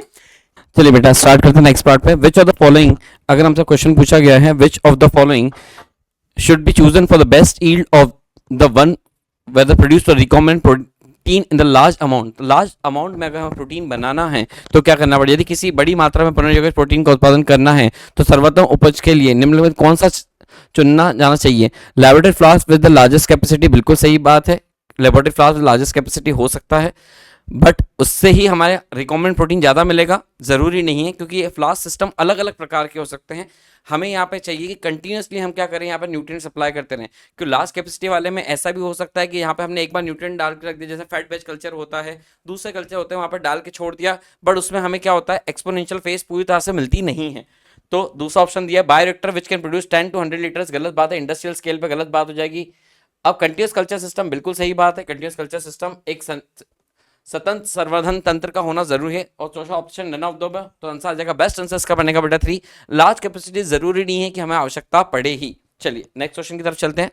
नेक्स्ट क्वेश्चन दिया है, how many DNA fragment will be obtain for digestion of linear DNA and circular DNA with the help with a type of restriction in the both the cases. अब हमें पता है बेटा रिस्ट्रिक्शन एंजाइम है। पहले अगर हम लीनियर फ्रेगमेंट की बात करें तो लीनियर फ्रेगमेंट में अगर हम बात करें optimum for digestion of linear DNA circulating with a type of restriction enzyme in the both the cases, the enzyme है 4 recognition site। तो अगर हम पहले लीनियर की बात करें, इसके 4 रिकॉग्निशन साइट है, A, B, C और हम बात करें यहाँ पे D, तो 4 रिस्ट्रिक्शन साइट है, तो कितने फ्रेगमेंट बनेंगे, 1, 2, 3, 4 और 5। तो लीनियर में 5 बनेंगे, बट मैं अगर सर्कुलर में बात करता हूँ बेटा, तो उसमें अगर मैं 4 रिस्ट्रिक्शन साइट है, 1, 2, 3, 4, तो हमारे सेगमेंट कितने बनेंगे, n नंबर ही बनेंगे, और लीनियर में n+1 होते हैं, तो इसका आंसर आ जाएगा बेटा 5 और 4, 5 और 4। चलिए नेक्स्ट क्वेश्चन की तरफ चलते हैं। अब एक बहुत इंपॉर्टेंट क्वेश्चन आपका डीजेनरेसी पे पूछा गया था कि which are the following amino acid are increase in the degeneracy, मतलब कौन से अमीनो एसिड के लिए सबसे ज्यादा जेनेटिक कोड पाए जाते हैं, कौन से अमीनो एसिड के लिए सबसे ज्यादा जेनेटिक कोड पाए जाते हैं। तो विकृति बढ़ाने के लिए कौन से अमीनो एसिड की व्यवस्था करें, leucine, methionine, phenylalanine and isoleucine. तो हमें पहले चीज पता है, सबसे पहला जो होता है हमारा, सबसे पहले आता है हमारा मेथियोनिन जिसमें एक ही है, फिर आता है फेनाइलएलेनिन जिसमें होते हैं 2, फिर आता है आइसोल्यूसिन जिसमें आते हैं 3, और फिर आता है ल्यूसीन जिसमें आते हैं 6। तो एक ऑप्शन हमें दिख रहा है मेथियोनिन, फेनाइलएलेनिन, आइसोल्यूसिन और ल्यूसीन, तो इसका आंसर आ जाएगा बेटा आपका सेकंड, आंसर आ जाएगा सेकंड पार्ट पे। आगे चलते हैं, which of the following RNA is a genetic material. अब आरएनए जेनेटिक मटेरियल किसमें हो सकता है, तो टीएमवी में बिल्कुल सही है, टोबैकोमोनास्टिक वायरस में होता जाएगा, क्यूबी बैक्टीरियोफेज इसमें भी मिलेगा। Next part Ebola virus and SARS virus, ये इंपॉर्टेंट है, ये हमारा इसमें पाया जाता है। एंड नेक्स्ट पार्ट पे अगर हम बात करें ऑल ऑफ द सारे ऑप्शन सही रहेंगे, तो आंसर आ जाएगा डी। नेक्स्ट क्वेश्चन की तरफ चलते हैं। एक इंपॉर्टेंट क्वेश्चन ड्रोसोफिला के रिस्पेक्ट में दिया था, क्रॉसिंग और परसेंटेज के ऊपर, और जीन की फ्रीक्वेंसीज दी। तो सबसे पहले हमें तरीका पता करने का, सबसे पहले अगर हम बात करें 2 जीन सबसे जो जिसका डिस्टेंस बड़ा है, तो सबसे पहले हम देख लेते हैं कौन सा ऑप्शन है। पहला दिया हमारा डी और बी, इसके बीच में बेटा 6.8% है। फिर उसके बाद नेक्स्ट बात है ए और सी जो है 3.9। अब ए और सी की वैल्यू पुट करने के पहले हमें ए और बी को समझना पड़ेगा। तो ए और बी को समझने के लिए पहला पार्ट समझें, ए और बी के बीच में 1.4, तो ए बी से नजदीक होगा तो लगभग यहाँ पे हो जाएगा, ये ए पॉइंट हो जाएगा, ये हो जाएगा 1.4। फिर ये बोल रहा है अब नेक्स्ट पॉइंट ए और सी में 3.9 और सी और डी, तो ये डी के पास ये नजदीक है, तो ये हो जाएगा 1.5 पे आ जाएगा सी, तो इनके बीच में आ जाएगा 3.9। तो आंसर आ जाएगा बेटा डी सी ए बी या बी ए सी डी। तो देख लेते हैं कौन सा ऑप्शन है, B A C D reverse order में दिख रहा है, आंसर आ जाएगा इसका थर्ड। एक इंपॉर्टेंट क्वेश्चन था, जब भी ऐसे क्वेश्चन आए लार्जेस्ट से आप स्टार्ट करें और फिर छोटे छोटे करते हुए आगे बढ़े। नेक्स्ट क्वेश्चन पे एक इंपॉर्टेंट क्वेश्चन आपका दिया हुआ है कि मैच द कॉलम, ये पहले बायोटेक का पार्ट था, अब इसमें जो जोड़ दिया गया अपना जो था पहले टिश्यू कल्चर में था, जो बायोटेक के अंदर एप्लीकेशन में आ चुका है। तो एक्सप्लांट जो होता है any plant that can grow in vitro, तो पहले का आ जाएगा 2। फिर दूसरा पार्ट दिया है micro totipotency capacity to regenerate whole plant, किसी प्लांट में परिवर्तित होने की क्षमता रखने वाला, बी का 3। फिर माइक्रो प्रोपोगेशन की बात करें, रैपिड क्लोनल प्रोपोगेशन होता है सी का 4, और सोमो क्लोन्स जेनेटिकली आइडेंटिफाइड होते हैं, तो ए का 2, बी का 3, सी का 4, डी का 1, आंसर आ जाएगा 1। यहाँ पे देख लेते हैं कि एक्सप्लांट क्या होता है, ए का 2, शुक्ला बी, तो आंसर बेटा इसमें दिख रहा है बी का 3 आ जाएगा। सी की अगर हम बात करें, सी का 4 आ रहा है, डी का 1, आंसर आ जाएगा बेटा फर्स्ट। आगे बढ़ते हैं अपन। चलिए, तो नेक्स्ट क्वेश्चन है क्वेश्चन नंबर 55। तो हम यहाँ पे देख सकते हैं क्या पूछ रहा है वो, विच of the following is correct for red tides. इसी वीडियो में मैंने आपको पहले ही बताया, रेड टाइड कौन कॉज करता है, गैनाउलेक्स कॉज करता है, ठीक है, गोनियोलेक्स कॉज करता है red tide causing organism. Red tide causing organism के बारे में देखते हैं। Cell wall has stiff cellulosic plates on inner side. बेटा यहां पे एक शब्द गलत लिखा हुआ है, इनर साइड नहीं बेटा, outer side, outer surface, outer surface पे रहते हैं, इनर सरफेस पे नहीं, आउटर सरफेस पे रहते हैं। कोशिका भित्ति की भीतरी सतह पर कठोर सेल्यूलोज पट्टियां, बेटा भीतर नहीं, भीतरी नहीं आती है, बाहरी सतह पर, बाह्य सतह पर आएगी। They are mostly marine and photosynthetic. बेटा सही बात है, फोटोसिंथेटिक है, दे आर मोस्टली मराइन और फोटोसिंथेटिक है। दे रिलीज टॉक्सिन, बिल्कुल सही बात है बेटा यार, टॉक्सिन रिलीज करते हैं, तो ये वाला गलत हो गया, ये वाला सही है, ये वाला सही है। चीफ प्रोड्यूसर्स इन ओशंस, नहीं बेटा ये वाला ऑप्शन आपका हो गया गलत। चीफ प्रोड्यूसर्स इन ओशंस आपके डाई एटम्स होते हैं, ठीक है। फिर उसके बाद have two flagella, one lies longitudinal and other transverse, बिल्कुल बेटा ये वाली बात आपके बिल्कुल 101% सही है। कुछ इस तरीके से फ्लैजिला रहता है इनका, एक ऐसा और एक ऐसा, ठीक है। अब देखते हैं हिंदी में, एक बार देख लेते हैं।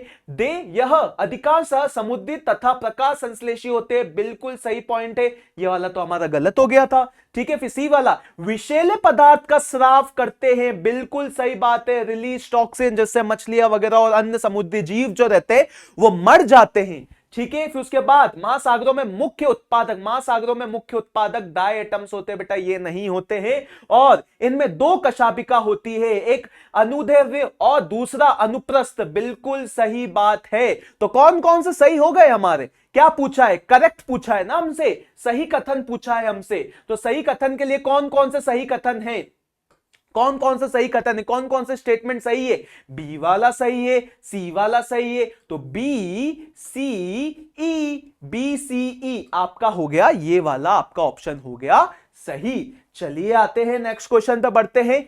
Members of deuteromycetes are known as imperfect fungi. Deuteromycetes वर्ग के सदस्यों को अपूर्ण कवक कहा जाता है, मतलब इम्परफेक्ट कहा जाता है, बिल्कुल सही बात है। अब भाई हमने अच्छे से पढ़ा है कि ऐसा क्यों कहा जाता है, ऐसा इसलिए कहा जाता है, देखते रीजन पढ़ते। The deuteromycetes reproduce only by asexual spores known as conidia, बिल्कुल 101% सही बात है। और सेक्सुअल रिप्रोडक्शन अब्सेंट होता है इनमें, सेक्सुअल रिप्रोडक्शन अब्सेंट होता है, इसलिए सेक्सुअल रिप्रोडक्शन अब्सेंट होने के कारण इनको इम्परफेक्ट फंजाई कहा जाता है।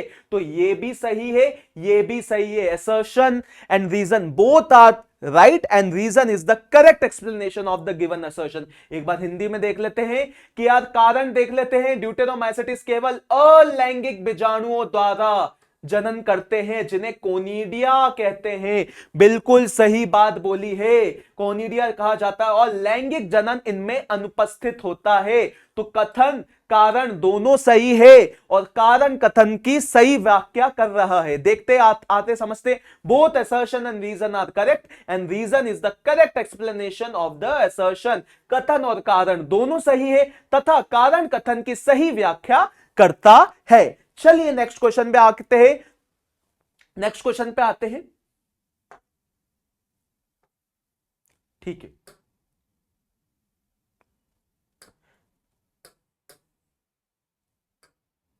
ठीक है, बोथ न्यूरोस्पोरा एंड क्लेविसेप्स। पहली बात तो न्यूरोस्पोरा और क्लेविसेप्स की बात कर रहे हैं। अगर न्यूरोस्पोरा और क्लेविसेप्स की बात कर रहे हैं तो बोथ क्या है, किसके मेंबर है, एस्कोमाइसिटीज के मेंबर है न्यूरोस्पोरा और क्लेविसेप्स। क्या करते हैं, एस्कोस्पोर्स और sexual spores which are exogenous in origin. नहीं बेटा, यहां पे एंडोजिनस इन ऑरिजिन होते हैं, क्या लिखा है, एस्कस बीजाणु या लैंगिक बीजाणु जो उत्पत्ति में बहिर्जात होते हैं, नहीं बेटा अंतर्जात होते हैं। तो ये वाला स्टेटमेंट आपका हो गया गलत, ये वाला स्टेटमेंट बेटा आपका हो गया गलत। Conidia as asexual spores which are produced at the tip of a special mycelium called conidiophores। बिल्कुल सही बात है, एस्कोमाइसिटीज में कोनिडिया होता है, एसेक्सुअल स्पोर्स। हिंदी में देख लेते हैं, कोनिडिया नामक अलैंगिक बीजाणु जो विशिष्ट कवक जाल कोनिडियम धर बनाता है, कोनिडियम धर बनाता है के शीर्ष पर बनते हैं। बिल्कुल ये वाला स्टेटमेंट सही है। Zoospores as asexual spores which are endogenous in origin, नहीं बेटा जू स्पोर यहां पे नहीं पाए जाते, अचल बीजाणु यहां पे नहीं पाए जाते, बिल्कुल है, गलत बात है। फिर उसके बाद basidiospores as sexual spores which are exogenous, नहीं बेटा एस्को स्पोर्स रहेंगे तो बेसिडियो स्पोर्स का क्या काम, बेसिडियो बीजाणु, बेसिडियम बीजाणु नामक लैंगिक बीजाणु जो उत्पत्ति में बहिर्जात होते हैं, नहीं बेटा ये वाला गलत है। तो आपका ऑप्शन कौन सा हो गया, सेकंड वाला। आइए नेक्स्ट क्वेश्चन पे आके बढ़ते हैं।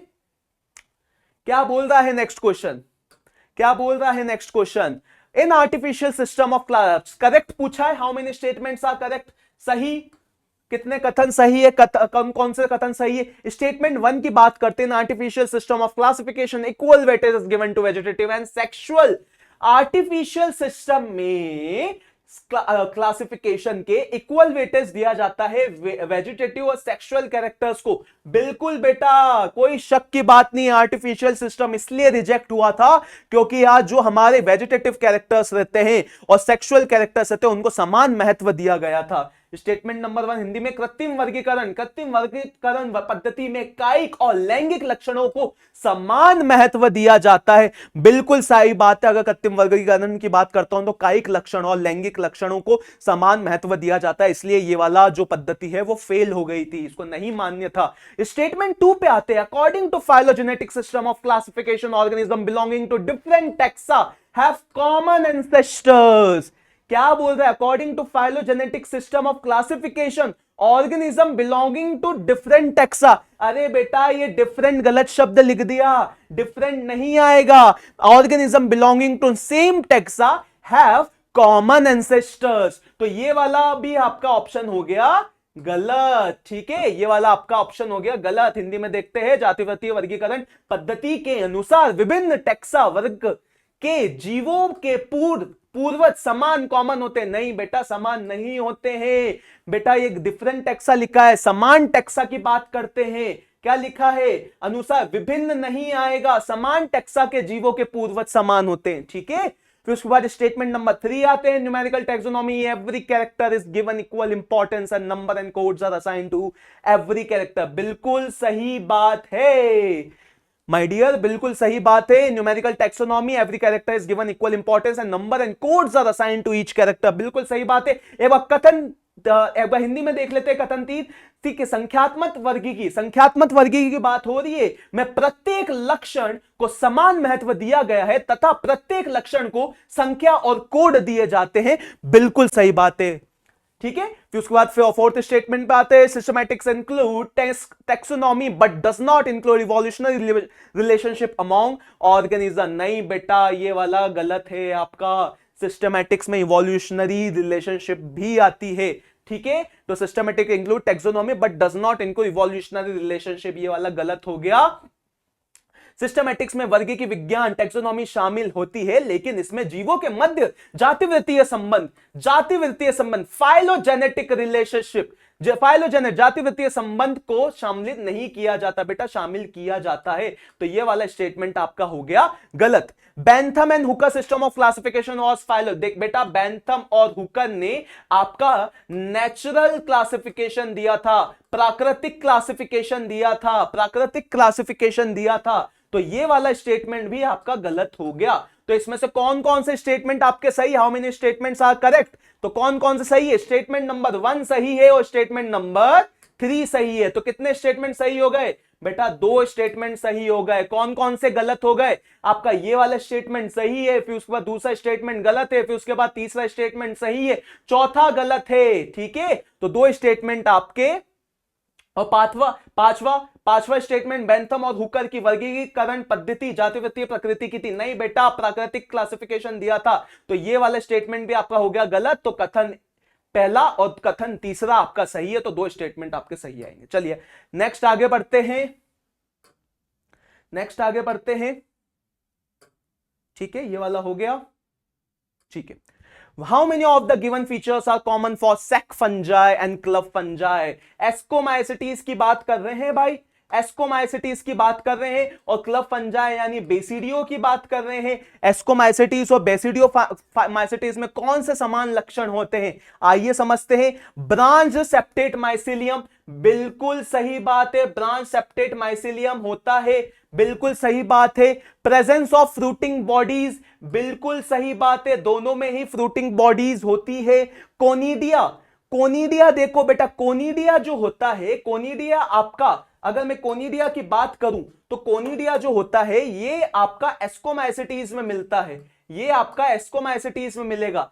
प्रेजेंस ऑफ सेक्स ऑर्गन्स की बात करो, प्रेजेंस ऑफ सेक्स ऑर्गन्स की बात करता हूं तो प्रेजेंस ऑफ सेक्स ऑर्गन्स आपके एस्कोमाइसिटीज में तो सेक्स ऑर्गन्स होते हैं, लेकिन बेसिडियोमाइसिटीज में सेक्स ऑर्गन्स आपके नहीं होते। एक्सोजिनसली प्रोड्यूस सेक्सुअल स्पोर्ट, बेटा एक्सोजिनसली प्रोड्यूस सेक्सुअल स्पोर्ट्स अगर मैं बात करूं तो ये आपके एस्कोमाइसिटीज में ये वाला कथन गलत रहेगा, क्योंकि एस्कोमाइसिटीज में हमको पता है एंडोजिनसली प्रोड्यूस रहते हैं, और एंडोजिनसली और बेसिडियोमाइसिटीज की बात करूं तो बेसिडियोमाइसिटीज के लिए सही कथन रहेगा, क्योंकि बेसिडियोमाइसिटीज में आपके जो स्पोर्ट्स रहते हैं वो एक्सोजिनसली प्रोड्यूस होते हैं। इंटरविनिंग डाइकैरियोटिक स्टेज, ये भी दोनों में ही पाया जाएगा, ये वाला स्टेटमेंट भी आपका दोनों में ही पाया जाएगा। इसको ब्लैक कलर से अंडरलाइन कर देते। तो कौन कौन से स्टेटमेंट हो गए, कितने स्टेटमेंट हो गए आपके सही, देखो एक तो ये हो गया, अपन इससे रेड से कर देता हूं, एक तो हो गया ब्रांच सेप्टेट माइसिलियम, दोनों में ही ब्रांच सेप्टेट माइसिलियम मिलेगा।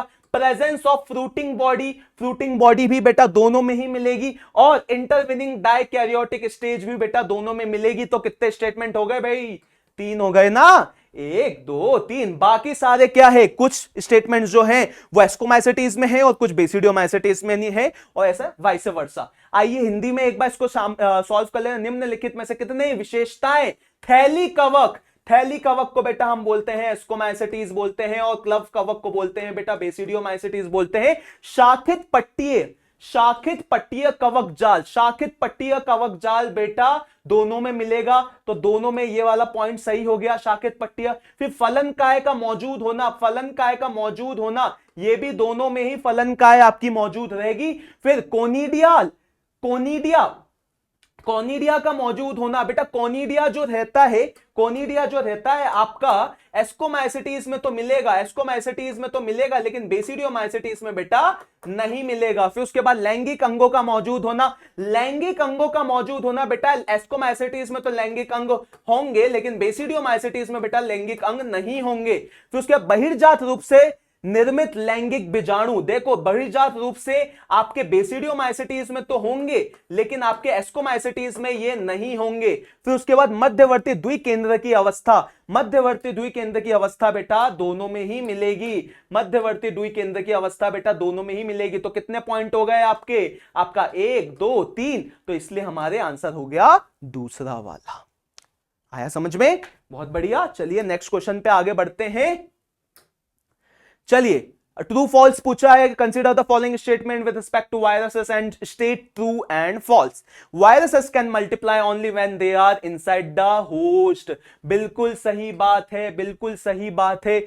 Viruses can not pass through the bacteria proof filter, नहीं बेटा ये वाला कथन स्टेटमेंट गलत है, तो ये आपका हो गया पहला वाला, तो ट्रू हो गया। बेटा वो पास कर सकते हैं, वायरसेस बहुत ही छोटे से रहते हैं, और बैक्टीरिया फिल्टर के जो पोर्स रहते हैं उसमें से इजीली पास कर सकते हैं, तो ये वाला स्टेटमेंट आपका हो गया फॉल्स।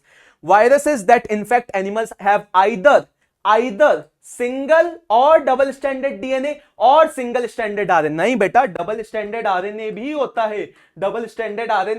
है, तो ये वाला स्टेटमेंट भी आपका हो गया फॉल्स। फिर उसके बाद viruses cause disease such as mumps, mumps okay, smallpox okay, herpes okay, citrus canker ये ज़ैंथोमोनास सिट्री से कॉज होता है। किससे होता है? Repeat after me, Xanthomonas citri will cause the citrus canker. And tobacco mosaic disease ये तो virus से ही होता है। तो ये वाला स्टेटमेंट भी आपका हो गया गलत। तो true false false false, so true false false false, तो आपका हो गया फर्स्ट वाला आंसर।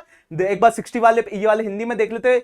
विषाणु के संदर्भ में निम्नलिखित कथनों पर विचार कीजिए तथा सत्य या असत्य का बताए। तो पहले देखते हैं विषाणु केवल तभी गुणन कर सकते हैं जब वो पोषक कोशिकाओं के भीतर होते हैं। बिल्कुल सही बात है बेटा, ट्रू होगा। विषाणु बैक्टीरिया प्रूफ फिल्टर से नहीं गुजर सकते बेटा, गुजर सकते हैं, तो ये वाला आपका फॉल्स हो जाएगा। फिर उसके बाद जो विषाणु जंतुओं को संक्रमित करते हैं उन्हें या तो एक लड़ी अथवा दो लड़ी वाला डीएनए, या तो एक लड़ी, बेटा दो लड़ी वाला आरएनए भी होता है, दो लड़ी वाला आरएनए भी होता है, दो लड़ी वाला आरएनए भी होता है। तो ये वाला भी आपका हो गया बेटा फॉल्स।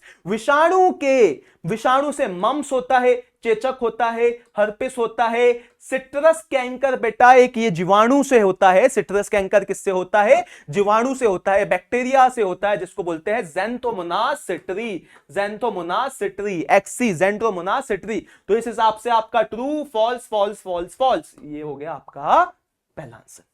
आइए आगे समझते हैं, ठीक है, आइए आगे देखते हैं व्हाट इज द क्राइटेरिया। लीजिए सर ये आपका जूलॉजी का question. Which is the criteria for DNA fragment movement on agarose gel during electrophoresis? तो electrophoresis के दौरान अगर हम बात करें तो क्या देखने मिलता है? The smaller the fragment, the further it moves। ये सही बात है, डीएनए का जितना छोटा कण होगा वो उतना जल्दी उतना ही दूर जाएगा, बिल्कुल सही बात है।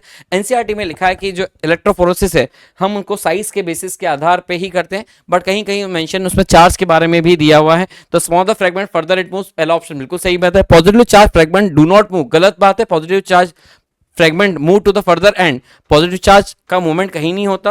अगर हम बात करें negative charge fragment do not move, negative charge जो हमारे डीएनए वो मूव करता है बिल्कुल। अगर हम बात करें the largest the fragment size further it move, नहीं, ये ऑप्शन भी गलत हो जाएगा आपका। तो आंसर आ जाएगा बेटा इसका वन, खंड का आकार जितना छोटा होगा उतना ही वो दूर जाएगा। ये हमारा डीएनए फ्रेगमेंट जेल इलेक्ट्रोफोरेसिस का बेसिस है।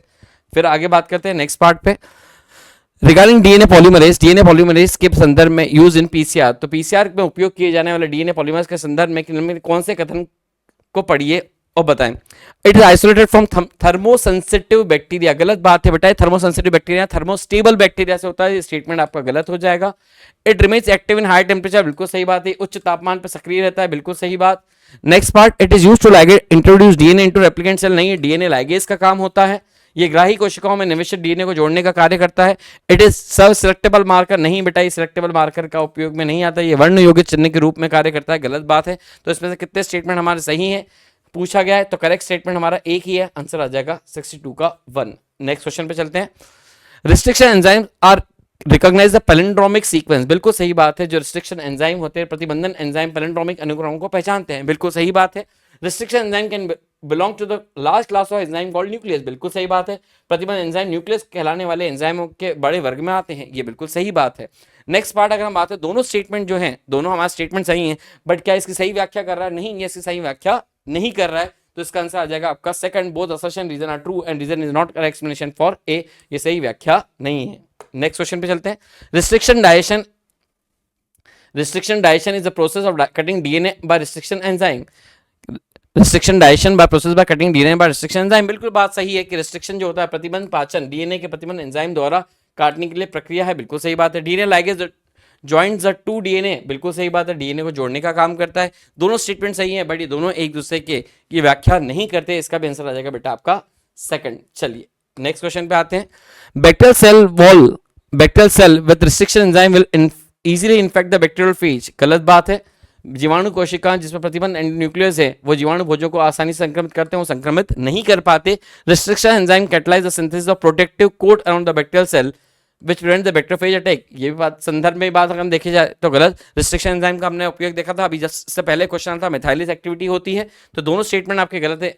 तो बहुत असर्शन रीजन कथन और कारण दोनों ही गलत हैं। नेक्स्ट आते हैं अल्टरनेटिव, बहुत अच्छा सा क्वेश्चन फ्रेम किया गया था ये आपसे कि alternate selective marker have been developed with differentiate recombinant from non recombinant on the basis of their ability to produce colour in the presence of chromogenic substrate, बिल्कुल सही बात है। वैकल्पिक वर्ग योग चिन्ह को विकास हुआ जो पुनर्युगज को अपुनर्युगज से इस आधार पर विभाजित करता है कि वो क्रोमोजेनिक पदार्थ की उपस्थिति में रंग पैदा करने में सक्षम हो। बिल्कुल सही बात है। Selection of recombinant due to inactivation of antibiotic is cumbersome procedure because it requires simultaneous placing of two plating और टू डिफरेंट एंटीबायोटिक्स। ये यही था कि PBr322 वेक्टर में हमें दो प्लेटिंग एक साथ करनी पड़ रही थी, इसलिए हमारा जो नेक्स्ट वेक्टर जो तुम्हारे ब्लू व्हाइट स्क्रीनिंग या PUC8 वेक्टर के बारे में एनसीईआरटी ने पीछे पन्ने पर जिक्र किया गया है। ये बिल्कुल संदर्भ में बिल्कुल सही बात है।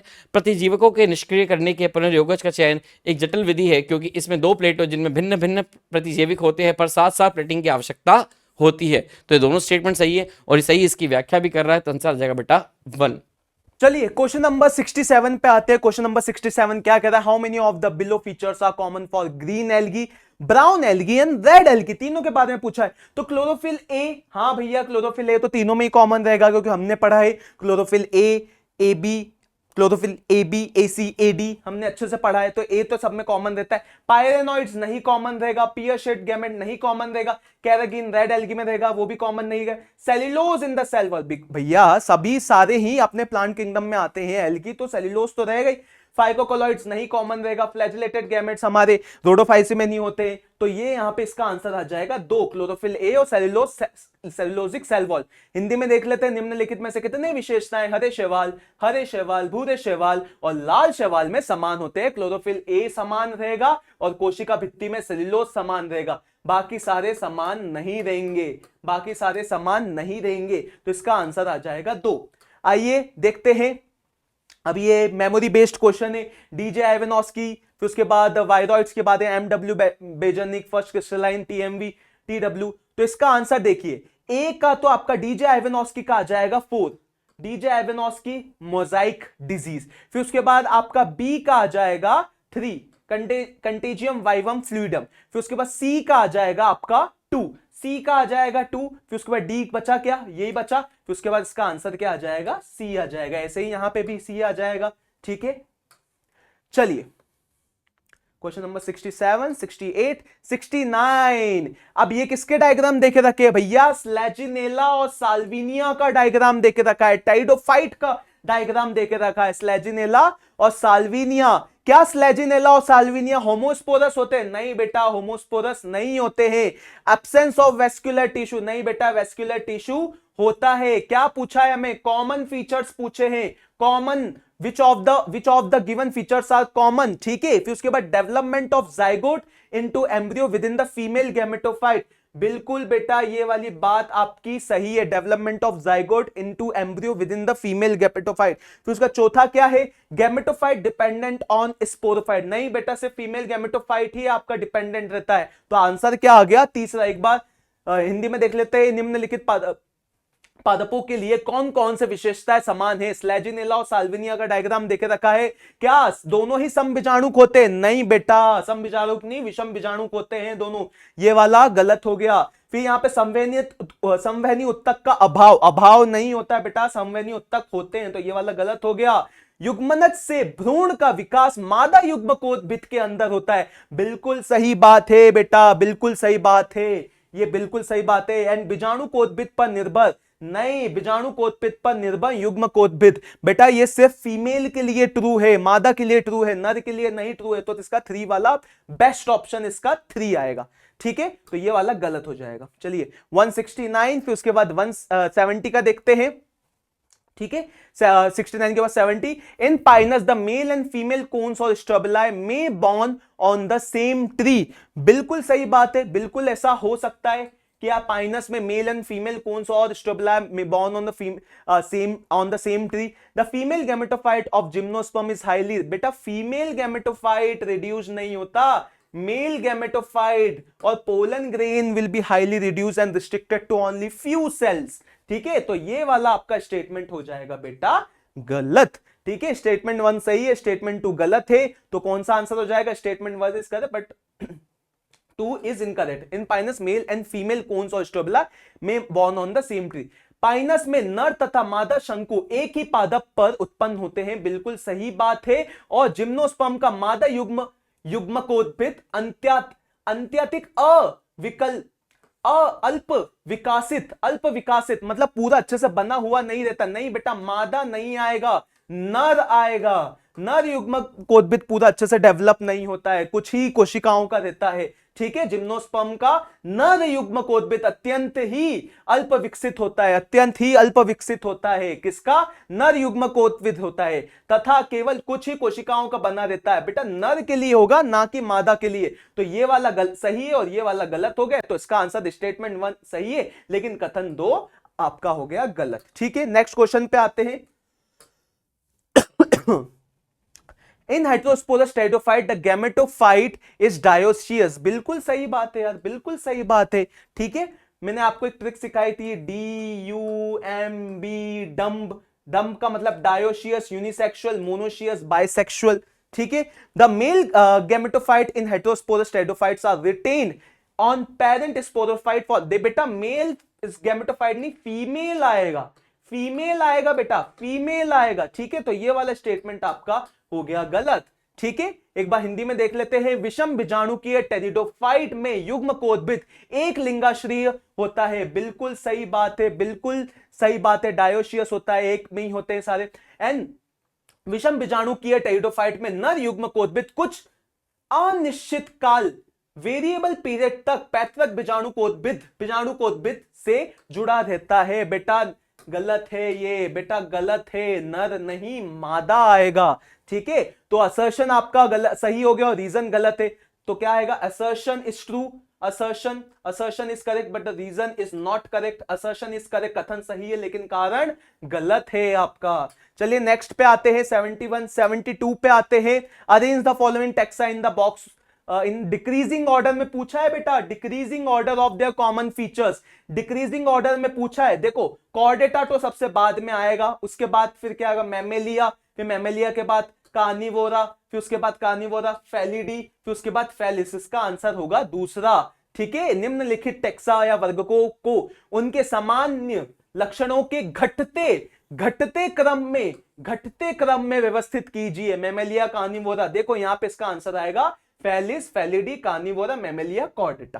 ठीक है, नेक्स्ट क्वेश्चन पे आगे बढ़ते हैं। 71 72 and 78। So this is the zoology question. Sir please. चलिए नेक्स्ट क्वेश्चन बेटा एक डायग्राम बेस्ड क्वेश्चन आपका जेनेटिक कोड पे बनाया गया था। Given below strands of mRNA undergoing process of translation. ये स्ट्रैंड दिए एक्स जिसका ट्रांसलेशन होना है। But for the sequence of amino acid would be possible that translate on A B C. A और बी और सी पे कौन सा हमारा अमीनो एसिड यहाँ पे आएगा? तो इस क्वेश्चन को अगर हम देखें तो ऐसा एक सिंपल सी इस क्वेश्चन में इसका आंसर छुपा हुआ था। इस पार्ट को देखें, यहाँ पे लिखा है बेटा CAC, और CAC किससे जुड़ेगा? जो हमें पता है C क्या अपोजिट होता है G, A क्या अपोजिट U, और उसके बाद तो यहाँ पे सबसे पहले लिख रहा है यहाँ पे हिस्टिडीन, तो पहला हिस्टिडीन आ जाएगा। फिर लिखा है CUU, तो उसका आ जाएगा आपका GAA, फिर आ जाएगा आपका GA, ये रहा ल्यूसिन। तो हिस्टिडीन, ल्यूसिन एक ही ऑप्शन है हमारा। तीसरा ऑप्शन भी देख लेते हैं, CCG मतलब आ जाएगा GGA, तो GGA हमारा एक ही ऑप्शन में दिख रहा है हमारा।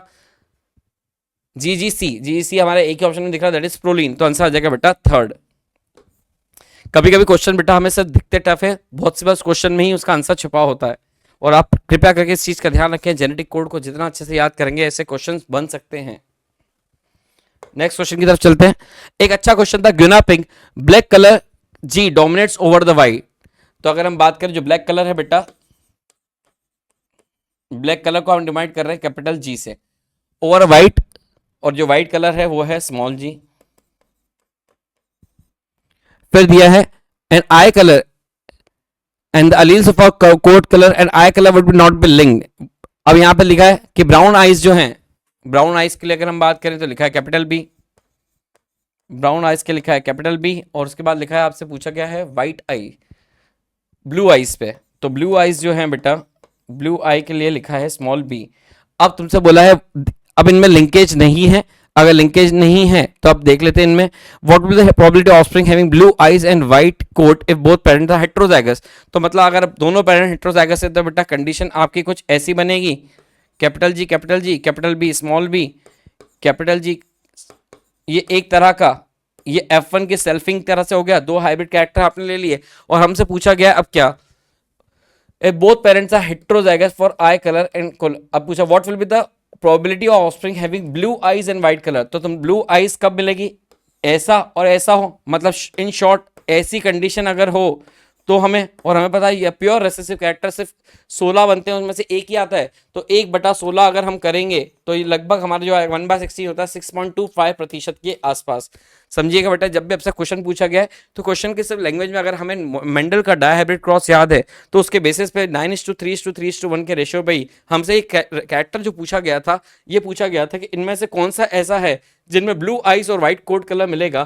तो यहाँ से जो पूछा गया था, यदि माता पिता दोनों ही आंखों के कोट के रंग के लिए विषम युगी हैं तो संतान की नीली आंखें और सफेद कोट किसमें मिलेगा, तो नीली आंखें सफेद कोट हमारा जिस कैरेक्टर एक में ही मिलने वाला है, तो उसका आंसर डायरेक्टली आ जाएगा 1/16 से करेंगे तो 6.25। चलिए नेक्स्ट क्वेश्चन, बायोरिएक्टर का क्वेश्चन है बेटा ये। इसके ऑप्शंस देख लेते हैं,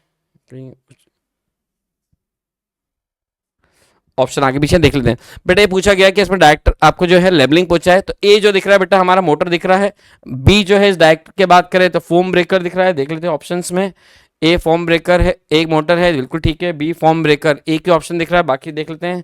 सी जो है आपके स्टेराइल लेयर है, बिल्कुल ठीक है, motor form breaker sterile layer, A के ऑप्शन इसमें दिख रहा है बेटा मोटर फेन, तो आंसर आ जाएगा 1। डायरेक्टली क्वेश्चन है आपका, एनसीईआरटी का डायग्राम बेस्ड क्वेश्चन था आपका ये। एक अच्छा क्वेश्चन ने फ्रेम किया गया था बेटा, आज समझिएगा इस क्वेश्चन को, थोड़ा सा ट्विस्टेड लैंग्वेज है बट बहुत इजी क्वेश्चन था। The figure below show restriction enzyme cutting site R1 and R3 in the wild type N gene if radio level probe that hybrid is specific region close to R1 के नजदीक हमें hybridisation करना था, use for detection of presence of DNA fragments after gel electrophoresis में कितने after sale protein कितने fragment बनेंगे।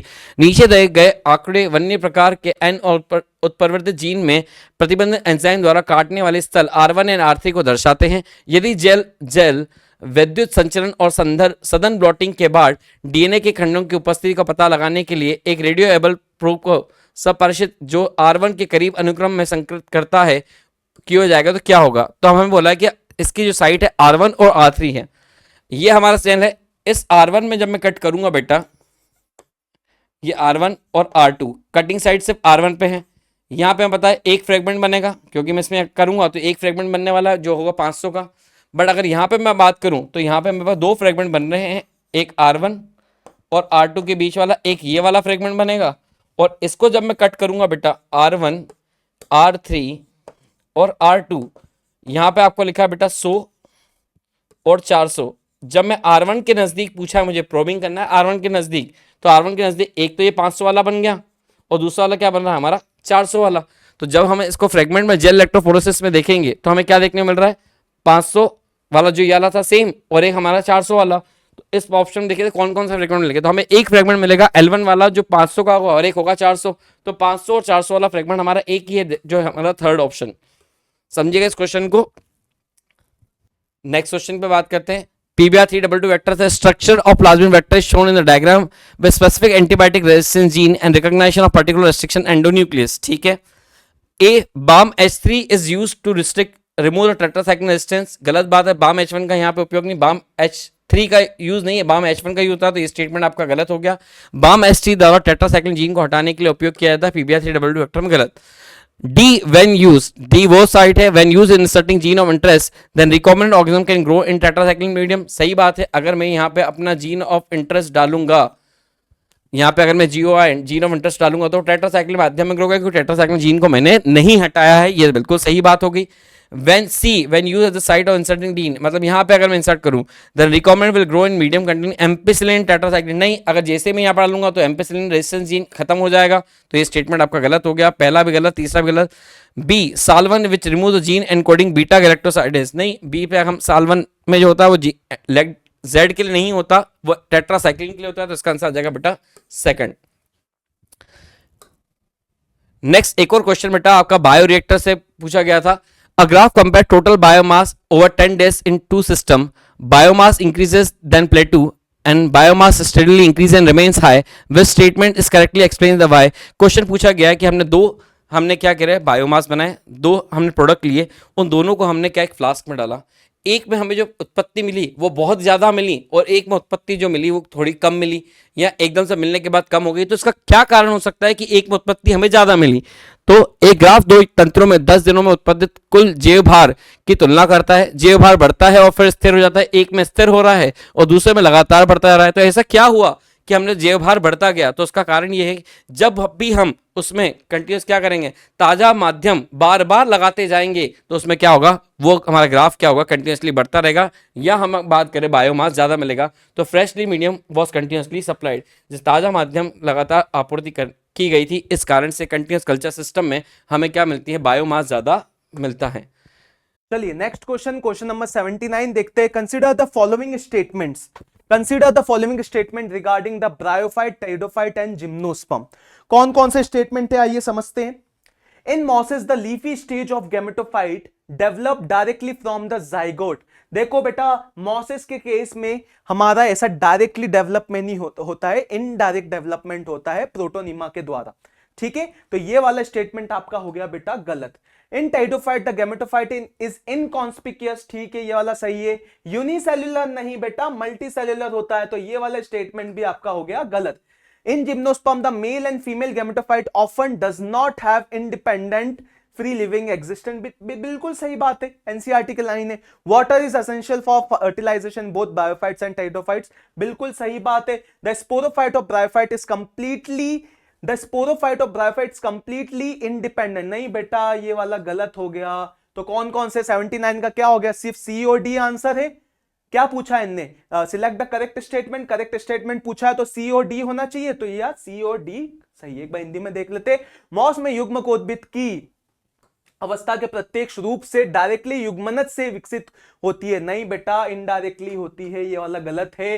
फिर उसके बाद देखते हैं टेरिडोफाइट में युग्मकोद्भिद अस्पष्ट एक कोशिकीय नहीं होता, बहुकोशिकीय होता है, तो ये वाला भी आपका हो गया गलत।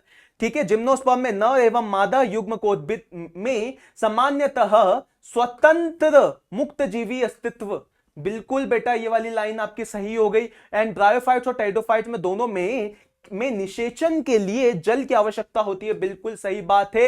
एंड ब्रायोफाइट का स्पोरोफाइट बीजाणुउद्भिद पुनः स्वतंत्र होता है, बिल्कुल बेटा ये वाली पूर्णतः स्वतंत्र नहीं होता है, तो आपका ये आंसर हो गया केवल सी और डी। आइए आगे देख लेते हैं, आगे देखते हैं, ये भी बहुत प्यारा क्वेश्चन है। Question number 80, arrange the different stages of meiosis 1, 2, 3 and 4 in the sequential order. Meiosis के बारे में बात कर रहे हैं, यहां पे देखो मियोसिस के बारे में बात कर रहे हैं। अगर ये मियोसिस के बारे में बात कर रहे हैं तो सबसे पहली स्टेज तो ये आ जाएगी, तो आपका ये फर्स्ट हो गया। फिर उसके बाद क्या होगा, ये वाली आ जाएगी, फिर उसके बाद ठीक है, फिर उसके बाद ये वाली आ जाएगी, ये हो गया आपका सेकंड हो गया। फिर उसके बाद क्या होगा, फिर ये वाली स्टेज आएगी आपकी, ये वाली स्टेज आएगी थर्ड, फिर उसके बाद ये आ जाएगा फोर्थ। तो आपका आंसर क्या है, 3 4 3 4 1 2, 3 4 1 2। तो कहां लिखा है 3 4 1 2, तो आपका आंसर हो गया 3 4 1 2। ठीक है, नेक्स्ट क्वेश्चन पे आते हैं 79, क्वेश्चन नंबर 80, क्वेश्चन नंबर 81। बहुत ही अच्छा question, choose the correct option for the diagram given below. Number of chromosomes की बात करते हैं, यहां पे कितने नंबर ऑफ क्रोमोसोम दिख रहे हैं, 1 2 3 4, 4 क्रोमोसोम आपको दिख रहे हैं। ठीक है भैया, 4 क्रोमोसोम दिख रहे हैं। नंबर ऑफ क्रोमैटिड्स की बात करो तो नंबर ऑफ क्रोमैटिड्स 4 क्रोमोसोम में नंबर ऑफ क्रोमैटिड्स है 1 2 3 4 5 6 7 8, 8 क्रोमैटिड्स दिख रहे हैं। फिर उसके बाद नंबर ऑफ सेंट्रोमियर, सेंट्रोमियर कितने दिख रहे हैं, 1 2 3 4, 4 ही सेंट्रोमियर होंगे, तो इस हिसाब से इसका आंसर ये होना चाहिए। फिर लास्ट वाला भी देख ले, नंबर ऑफ काइनेटोकोर्स, एक क्रोमोसोम पे 2 काइनेटोकोर रहेंगे, तो टोटल कितने 4 क्रोमोसोम है, तो 1 2 3 4 5 6 7 8, तो इसका आंसर आ जाएगा 4 आ जाएगा। ठीक है, गुणसूत्रों की संख्या 4 होगी, अर्ध गुणसूत्रों की संख्या 8 होगी। एंड गुणसूत्रीय बिंदु आप देख सकते हो, गुणसूत्रीय बिंदु जो है 4 है, और काइनेटोकोर की संख्या कितनी हो जाएगी, वो 8 हो जाएगी। तो ये वाला क्वेश्चन हो गया आपका। क्वेश्चन नंबर 82 पे देखते हैं, which of the following statements are correct. ठीक है, which of the following statements are correct. Perinuclear space forms a barrier between material inside the nucleus and that of the cytoplasm, बिल्कुल सही वाला statement है। The correct order of organization of genetic material from largest to smallest is chromosome फिर genome. नहीं बेटा, genome पहले आना चाहिए फिर क्रोमोसोम आएगा, जीनोम पहले आएगा क्योंकि जीनोम बड़ा है ना, फिर जीनोम के अंदर क्रोमोसोम्स आएंगे। जीनोम क्या होता है, हैप्लॉइड सेट ऑफ क्रोमोसोम्स, फिर जीनोम आएगा, फिर क्रोमोसोम, फिर उसके बाद जीन, फिर आपका न्यूक्लियोटाइड। तो ये वाला स्टेटमेंट आपका गलत हो गया भाई, क्योंकि जीनोम पहले आना चाहिए। फिर उसके बाद स्टेटमेंट थी nucleolus are the site of active rRNA synthesis. बिल्कुल बेटा ये वाला स्टेटमेंट आपका सही हो गया। तो statement 1 and statement 3 are correct. तो statement number 1 and statement number 3 are correct. एक बार देख लेते हैं हिंदी में, निम्नलिखित में से कितने कथन सही है। कथन 1, परिकेंद्रकीय आवरण, परिकेंद्रकीय आवरण, जैसे ये परिकेंद्रकीय आवरण हो गया, ये हो गई आपकी कोशिका के अंदर परिकेंद्रीय आवरण है। केंद्रक के अंदर उपस्थित पदार्थ को कोशिका द्रव के पदार्थ से बीच क्या करता है, अवरोध, बाधा बनाता है। बिल्कुल सही है, आप देख सकते हो। ठीक है, फिर उसके बाद अनुवांशिक पदार्थ के संगठन का सही क्रम बड़े से छोटा, देखो गुणसूत्र हो गया, गुणसूत्र फिर जीनोम, बेटा जीनोम पहले आना चाहिए फिर गुणसूत्र आना चाहिए। फिर देखते हैं केंद्रिका की बात करें, उसमें आरआरएनए के सक्रिय संश्लेषण का स्थान होता है। बिल्कुल सही बात है, इसमें आरआरएनए बनता है। इस हिसाब से आंसर क्या हो गया, तीसरा हो गया। तो ये देखते हैं question number 83। Consider the following statement regarding the virus, viroids and prions. Virus, viroids, prions के बारे में पूछा गया है। वायरसेस कंटेन आइदर डीएनए और आरएनए, या तो उनके पास डीएनए होगा या तो आरएनए होगा। बिल्कुल सही बात है, बिल्कुल सही स्टेटमेंट है। Viroids have protein coat surrounding the their genetic material. नहीं बेटा, वायरॉइड्स के बाद प्रोटीन कोट नहीं होता है, उनके जेनेटिक मटेरियल कोई भी सराउंडिंग नहीं रहती है। Prions are infectious protein without nucleic acid. बिल्कुल सही बात है। Viruses are obligate intercellular parasites. बिल्कुल ये सही बात है। तो कौन सा स्टेटमेंट हो गया आपका, ए वाला, सी वाला और डी वाला सही है। ए सी डी आपका सही है। एक बार हिंदी में देख लेते हैं, वायरस, वायरॉइड और प्रियॉन के संबंध में निम्नलिखित कथनों पर विचार करें। वायरस में अनुवांशिक पदार्थ के रूप में या तो डीएनए होगा बेटा या तो आरएनए होगा, या तो डीएनए होगा या तो आरएनए होगा। बिल्कुल ये वाला स्टेटमेंट सही है। वायराइड के अनुवांशिक पदार्थ के चारों ओर प्रोटीन आवरण, बेटा प्रोटीन आवरण नहीं होता है, तो ये वाला आपका स्टेटमेंट हो गया गलत। प्रियॉन, प्रोसंक ऐसे संक्रामक प्रोटीन होते हैं जिनमें न्यूक्लिक अम्ल नहीं होता है। बिल्कुल सही बात है। और सभी विषाणु और विकल्पी अंतराकोशिकीय इंट्रासेल्युलर परजीवी होते हैं। बिल्कुल ये वाला भी बेटा सही है। तो कौन सा हो गया आपका, ए वाला सही है, डी, सी वाला सही है और डी, ए वाला सही है, सी वाला सही है और डी वाला सही है। तो ए सी डी आपका सही होगा। सही उत्तर चुनिए पूछा है। ठीक है, तो नेक्स्ट क्वेश्चन पे आगे बढ़ते। 84, chitin, starch and agar agar are homopolymers in glycogen. देखो बेटा, अगार अगार जो है वो हेटेरोपॉलीमर है। अगार अगार बेटा जो होता है वो हेटेरोपॉलीमर होता है। अगार अगार क्या होता है, heteropolymer. In glycogen the left and is called non reducing and. बिल्कुल सही बात है, एनसीईआरटी की लाइन है ये। ठीक है, फिर उसके बाद starch form the helical secondary structure but the cellulose does not. बिल्कुल बेटा सही बात है, ये सही बात है। Cellulose can easily hold iodine. नहीं बेटा, सेल्यूलोज आयोडीन को कोई रिएक्शन नहीं करता। Chitin is a storage polysaccharide. नहीं बेटा, ये भी गलत है। ठीक है, ठीक है, तो ये वाला आपका गलत हो गया। काइटिन स्टोरेज पॉलीसैकेराइड नहीं है और सेल्यूलोज आसानी से आयोडीन धारण कर सकता है। नहीं बेटा, है ना। और यहाँ पे ये सही हो गया। ठीक है, कुंडलित द्वितीयक संरचनाएं होती है। बिल्कुल सही बात है। और ये वाला भी आपका सही हो गया, क्योंकि एनसीईआरटी की लाइन है, ग्लाइकोजन में बाएं सिरे को अनअपचायक सिरा कहते हैं, कहलाता है। बिल्कुल सही बात है। और ये वाला भी गलत हो गया। तो उपरोक्त दिए गए कथनों में से कितने गलत है, उपरोक्त दिए गए कथनों में से कितने गलत पूछा है, कितने उपरोक्त दिए गए कथनों में कितने गलत है। How many of the above statements are correct. तो यहां पे करेक्ट स्टेटमेंट्स की अगर पूछते हैं तो करेक्ट स्टेटमेंट आपका सेकंड और थर्ड जो रहेगा आपका करेक्ट स्टेटमेंट हो जाएगा। तो कितने आपके सही स्टेटमेंट है, सेकंड वाला और थर्ड वाला। तो कितने स्टेटमेंट हो गए, 2। ठीक है, अगेन एक इंपॉर्टेंट क्वेश्चन बेटा आपका दिया था, ये आपका प्रिंसिपल इनहेरिटेंस से क्वेश्चन फ्रेम किया गया था। एक समझना इजी क्वेश्चन था, मैचिंग करने वाला, बट लैंग्वेज को समझते हैं। Nurse at the hospital remove the wrist tag in 3 babies in maternity ward. She needs to figure out which baby belongs to which parent and she need to check their blood type using the chart given below. Which baby belongs to which parent? अब समझिएगा बेटा, जब भी हम बात करें, एक hospital में क्या हुआ, एक नर्स ने 3 बच्चों का जन्म हुआ और नर्स ने टैग लगाना जो था, टैग हटा दिया। अब उनको ये नहीं पता किसका बच्चा किससे है।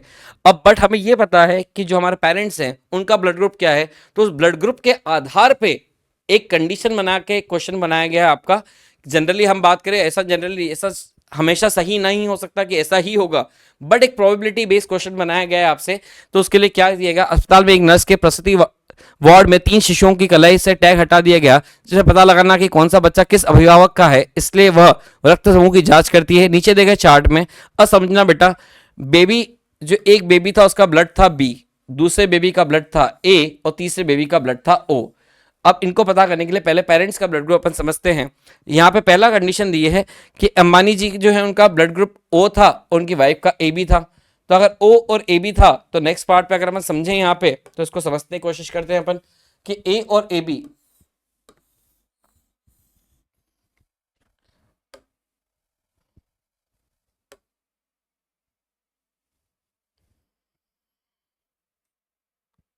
क्या गड़बड़ हो गई।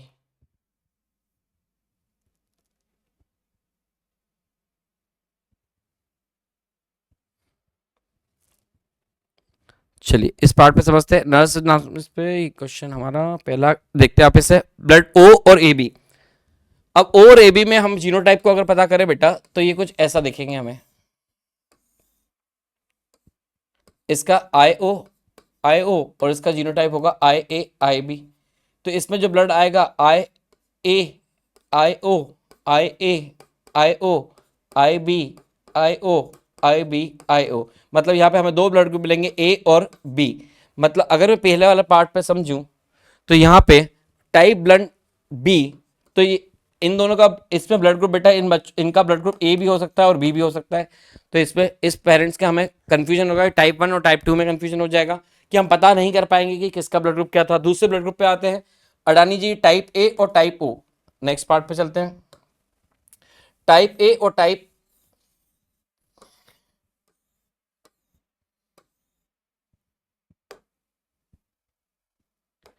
तो ए के लिए अपन देख लेते बेटा आई ए और आई ओ हेट्रोजाइगस रख लेते हैं, इसके लिए आई ओ तो इसके लिए आई ए ब्लड ग्रुप।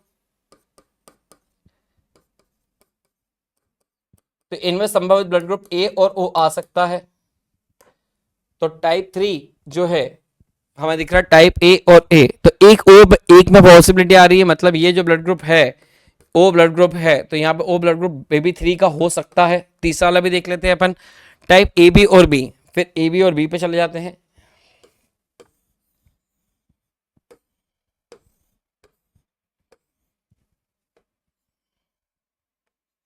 आई ए इसका ब्लड ग्रुप बी आ सकता है बेटा, इसका ब्लड ग्रुप ओ ए आ सकता है, इसका ब्लड ग्रुप बी आ सकता है और ओ, मतलब ए बी ए और बी तीनों आ सकते हैं। तो कंफ्यूजन सिर्फ एक ही अगर हम प्रोबेबिलिटी देखें बेटा जिसमें ब्लड ग्रुप ओ आ रहा है जिसमें संभावित बेबी 3 के लिए, तो बेबी 3 क्या, तो यहाँ पे क्लियर कर लिखा है baby 3 belongs to Adani family. बिल्कुल सही बात है, बेबी 3 किसको बिलोंग करता है, हमारा अडानी फैमिली को बिलोंग करता है। चलिए नेक्स्ट क्वेश्चन पे चलते हैं। अब एक मैच द कॉलम दिया था बेटा आपका, क्या बहुत इजी सा मैच द कॉलम है कि अगर हम बात करें स्टेनले कोहे, हर्बर्ट बोयर, अर्बन कैरी मुलिस की अगर हम बात करें तो उन्होंने क्या डेवलप किया था बेटा, कैरी मुलिस ने डेवलप किया था पीसीआर। डी से चलते हैं, इसमें डी का 3। पॉल बग जो जेनेटिक इंजीनियरिंग के फादर थे, सी का 1, तो डी का 3 सी का 1 डी का 3 सी का 1। एक ऑप्शन दिख रहा है बी का 4 नोबेल प्राइज आबर नाथन स्मिथ को मिला था, बी का 4। ए का 2 फादर आइसोलेटेड एंटीबायोटिक, तो आंसर आ जाएगा डी का 3 सी का 1, आंसर आ जाएगा बेटा थर्ड। चलिए नेक्स्ट क्वेश्चन पे चलते हैं अपन। अब एक और paleontologist found a human skull during excavation. Luckily, a small fragment of scarp tissue was intact to it. They could extract only a little DNA from it to analyze the gene to the ancient man. The best way for getting sufficient amount of DNA. अब समझना, एक palaeontologist मतलब खुदाई हुई और खुदाई के समय जीवाश्म में से हमें डीएनए का कुछ सैंपल मिला। वो डीएनए के सैंपल की मात्रा काफी कम थी। उस डीएनए के सैंपल की मात्रा को बढ़ाने के लिए मैं सबसे ज्यादा उपयोग में क्या करूंगा, जीवाश्म वैज्ञानिकों के खुदाई के दौरान एक मानव खोपड़ी मिली। सौभाग्य से खोपड़ी में ऊतक का एक छोटा सा टुकड़ा अभी भी उससे जुड़ा हुआ था, उससे केवल थोड़ी सी मात्रा डीएनए निकाला सके। प्राचीन मानव के जीन का विश्लेषण करने के लिए इस निकाले गए डीएनए के पर्याप्त मात्रा में डीएनए प्राप्त करने के लिए सबसे अच्छा तरीका क्या है, तो हमें पता है पर्याप्त मात्रा में डीएनए को प्राप्त करना है, डीएनए को ज्यादा मात्रा में ऑब्टेन करने के लिए एम्प्लीफिकेशन की जरूरत होती है, जिसका हमें पीसीआर की आवश्यकता पड़ती है। तो मैं क्या करूंगा, subjecting DNA into the polymerase chain reaction, तो इसका आंसर आ जाएगा बेटा 3। चलिए नेक्स्ट क्वेश्चन नंबर 88 समझ लेते हैं। Select the correct choice which identify the chemical bonds A B C present in the given macromolecules. देखते हैं क्या, सबसे पहले फैट्स की बात करते हैं, प्रोटीन के। प्रोटीन में तो पेप्टाइड बॉन्ड होता है, ठीक है। फिर उसके बाद पॉलीसेकेराइड में ग्लाइकोसाइडिक बॉन्ड, तो पेप्टाइड बॉन्ड, ग्लाइकोसाइडिक और ईस्टर बॉन्ड, ठीक है। तो ये आपका हो गया ईस्टर, ठीक है। वृहद अणुओं की बात कर रहे हैं, प्रोटीन, वसा और पॉलीसेकेराइड, ठीक है।